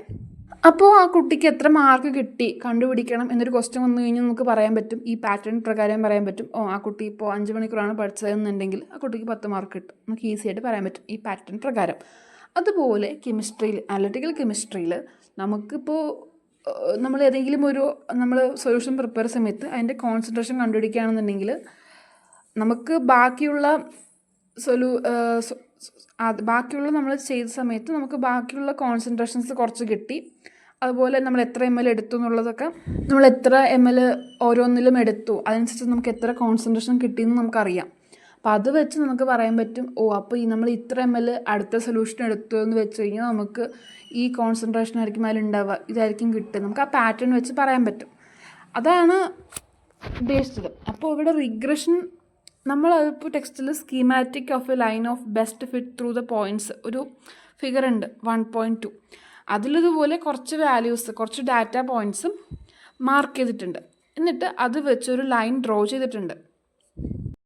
A line of best fit through the points known as A regression line.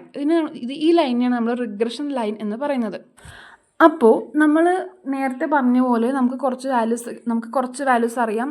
അപ്പോൾ അതൊക്കെ വെച്ച് നമുക്ക് അത് തമ്മിലൊരു equation, statistical methods are routinely used to find the mathematical equation describing the calibration function. അതായത് അവിടെ ഉണ്ടാവുന്ന പാറ്റേൺ വെച്ച് നമുക്ക് അവിടുത്തെ ആ ഒരു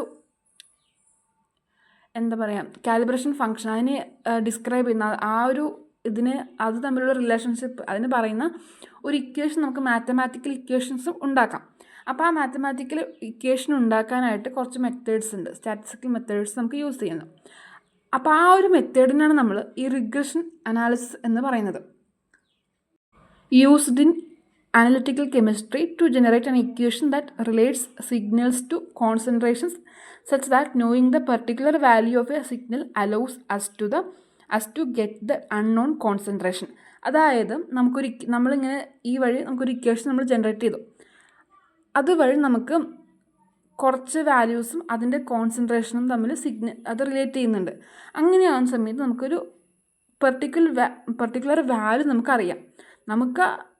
പക്ഷെ നമുക്കിനി അറിയേണ്ടത് അതിൻ്റെ അൺനോൺ കോൺസെൻട്രേഷൻ അത് എത്രയാണ്, അതിനുള്ള കോൺസെൻട്രേഷൻ എത്രയാണെന്ന് നമുക്ക് അറിയേണ്ടത്. നമുക്ക് ബാക്കിയുള്ള വാല്യൂസ് അറിയാം, നമുക്ക് അതിൻ്റെ അൺനോൺ കോൺസെൻട്രേഷൻ എത്രയാണ് അറിയേണ്ടത്. അപ്പോൾ നമ്മൾ ഈ റിഗ്രഷൻ അനാലിസിസ് വഴി അപ്പോൾ ഇവിടെ നമ്മൾ ഈ മെത്തേഡ് ഓഫ് ലീസ്റ്റ് സ്ക്വയേഴ്സ് നമ്മൾ y ആക്സിസിൽ നമ്മൾ ഡിപ്പെൻഡൻറ്റ് വേരിയബിളിനെ പ്ലോട്ട് ചെയ്യുന്നു.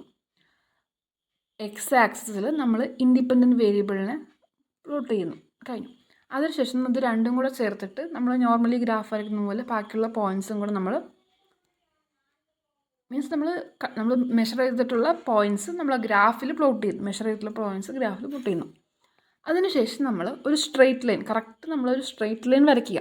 ഗ്രാഫിൽ കറക്റ്റ് ഒരു സ്ട്രെയിറ്റ് ലൈൻ വരയ്ക്കുന്ന സമയത്ത് നമുക്ക് കാണാൻ പറ്റും the vertical deviation of each point from the straight line is called a residual. അതായത് ഇപ്പോൾ നമ്മൾ സ്ട്രെയിറ്റ് ലൈൻ വരയ്ക്കുമ്പോൾ കറക്റ്റ് എല്ലാ പോയിൻറ്റ്സും ആ സ്ട്രെയിറ്റ് ലൈനകത്ത് നിൽക്കുന്നില്ലല്ലോ. ആ സ്ട്രെയിറ്റ് ലൈൻ തന്നെ എല്ലാ പോയിൻറ്റ്സും ഇല്ല.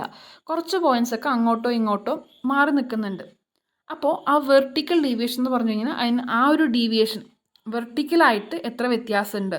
ഫിഗർ 1.2 കാണാൻ പറ്റും. ആ സ്ട്രെയിറ്റ് ലൈനിൽ നിന്നും എത്രത്തോളം താഴോട്ട് അല്ലെങ്കിൽ മുകളിലേക്ക് ആ ഒരു പോയിന്റ് മാറി നിൽക്കുന്നുണ്ട്. കറക്റ്റ് സ്ട്രെയിറ്റ് ലൈനിൽ നിൽക്കാതെ എത്രത്തോളം ആ പോയിൻറ്റ്സ് മുകളിലോട്ട് അല്ലെങ്കിൽ താഴോട്ട് വെർട്ടിക്കലായിട്ട് വ്യത്യാസം വന്ന് മാറി നിൽക്കുന്നുണ്ട്. അതാണ് ആ വെർട്ടിക്കൽ ഡീവിയേഷൻ. ആ ഓരോ പോയിൻറ്റിൻ്റെയും വെർട്ടിക്കൽ ഡീവിയേഷൻ, അതിനാണ് നമ്മൾ ഈ റെസിഡ്യൂൽ എന്ന് പറയുന്നത്. അപ്പോൾ നമ്മളിവിടെ ചെയ്യുന്നത് തന്നെ എന്താണ്, minimizing the sum of squares of the residuals in y for all the points from the calculated line. ഇനി അടുത്തത് നമ്മൾ ഇതിൻ്റെ മാത്തമാറ്റിക്കൽ റിലേഷൻഷിപ്പ് എന്ന് പറയുന്നത് y = mx + b. m എന്ന് പറയുന്നത് സ്ലോപ്പ് ഓഫ് അല്ലെങ്കിൽ റിഗ്രഷൻ കോഎഫിഷ്യൻറ്റ്, b എന്ന് പറയുന്നത് y ഇൻ്റർസെപ്റ്റ് അല്ലെങ്കിൽ റിഗ്രഷൻ കോൺസ്റ്റൻറ്റ്. അപ്പോൾ the method of least squares computes the sum of the squares of the residuals and minimizes the sum using calculation for n points, n individual xi, yi pairs of x and y values. അപ്പോൾ sum just yi minus ബ്രാക്കറ്റിൽ b plus mxi whole square. എന്നിട്ട് ഇതിങ്ങനെ നമ്മൾ എല്ലാത്തിനും ചെയ്തിട്ട് ഇതിൻ്റെ some എടുക്കാം. അപ്പോൾ അത്രയേ ഉള്ളൂ ഇക്വേഷൻ. ജസ്റ്റ് ആ ഇക്വേഷൻ പ്രകാരം നമുക്ക് ഒരു വാല്യൂസ് കിട്ടുകയാണെന്നുണ്ടെങ്കിൽ ചെയ്യുക, അത്രയേ ഉള്ളൂ. ഇനി നമ്മളിതിൽ ബിയും എമ്മും കണ്ടുപിടിക്കാൻ വേണ്ടിയിട്ട് നമുക്ക് ഒരു പ്രത്യേക ഇക്വേഷൻ ഉണ്ട്. m = sxy / sxx. അതുപോലെ b = y bar minus mx bar. അപ്പോൾ ഇത് എങ്ങനെ കണ്ടുപിടിക്കാന്ന് വെച്ച് കഴിഞ്ഞാൽ sxx അതിനുള്ള ഇക്വേഷൻ എന്ന് പറയുന്നത് sigma xi minus X bar whole square = sigma xi square minus sigma xi whole square / n. ഇനി sy കണ്ടുപിടിക്കാനുള്ള ഇക്വേഷൻ എന്ന് പറയുന്നത് sigma yi minus y bar whole square = sigma yi square minus sigma yi whole square / n. sxy = sigma xi minus X bar yi minus y bar = sigma xi yi minus sigma xi sigma yi/n. അപ്പോൾ ഇതൊന്നും നമുക്ക് എമ്മും ബിയും കണ്ടുപിടിക്കാൻ പറ്റും. അത് ബാക്കി ഇക്വേഷനിൽ അപ്ലൈ ചെയ്യാം. അപ്പോൾ ഇത്രയേ ഉള്ളൂ the method of least squares എന്ന് പറയുന്നത്. കുറച്ചുകൂടി ഡീറ്റെയിൽ ആയിട്ടുണ്ട്, നിങ്ങൾക്ക് ജസ്റ്റ് വായിച്ച് മനസ്സിലാക്കി വെച്ചാൽ മതി. അപ്പോൾ ഇതോടുകൂടി ഫസ്റ്റ് മൊഡ്യൂൾ കഴിഞ്ഞു. ഞാൻ എന്തെങ്കിലും വിട്ടുപോയിട്ടുണ്ടെങ്കിൽ നിങ്ങൾ പറയുക. അപ്പോൾ ഒന്നുകൂടെ പറയാം, ഞാൻ ഈ ചാപ്റ്റർ ഇതിൽ ഏതാണെങ്കിലും മൊഡ്യൂൾസിൽ ഞാൻ ജസ്റ്റ് എനിക്ക് അറിയാവുന്ന രീതിയിൽ എല്ലാ ടോപ്പിക്കും ഓടിച്ച് പറഞ്ഞു പോകുന്നു. ഇതൊരു ഡീറ്റെയിൽഡ് ക്ലാസ് ആയിട്ട് കാണണമെന്നില്ല. എനിക്കറിയാവുന്ന രീതിയിൽ ഓടിച്ച് പറഞ്ഞു പോകുന്നു, അത്രയേ ഉള്ളൂ. ഒരു ഡീറ്റെയിൽഡ് ക്ലാസ് അല്ല. എല്ലാ ടോപ്പിക്കും ഞാൻ വലുതായിട്ടൊന്നും പറഞ്ഞിട്ടില്ല. എൻ്റെ ഈ വീഡിയോസൊക്കെ ഇഷ്ടപ്പെടുകയാണെന്നുണ്ടെങ്കിൽ ലൈക്ക് ചെയ്യുക, ഷെയർ ചെയ്യുക, സബ്സ്ക്രൈബ് ചെയ്യുക, കമൻറ്റൊക്കെ ചെയ്യുക.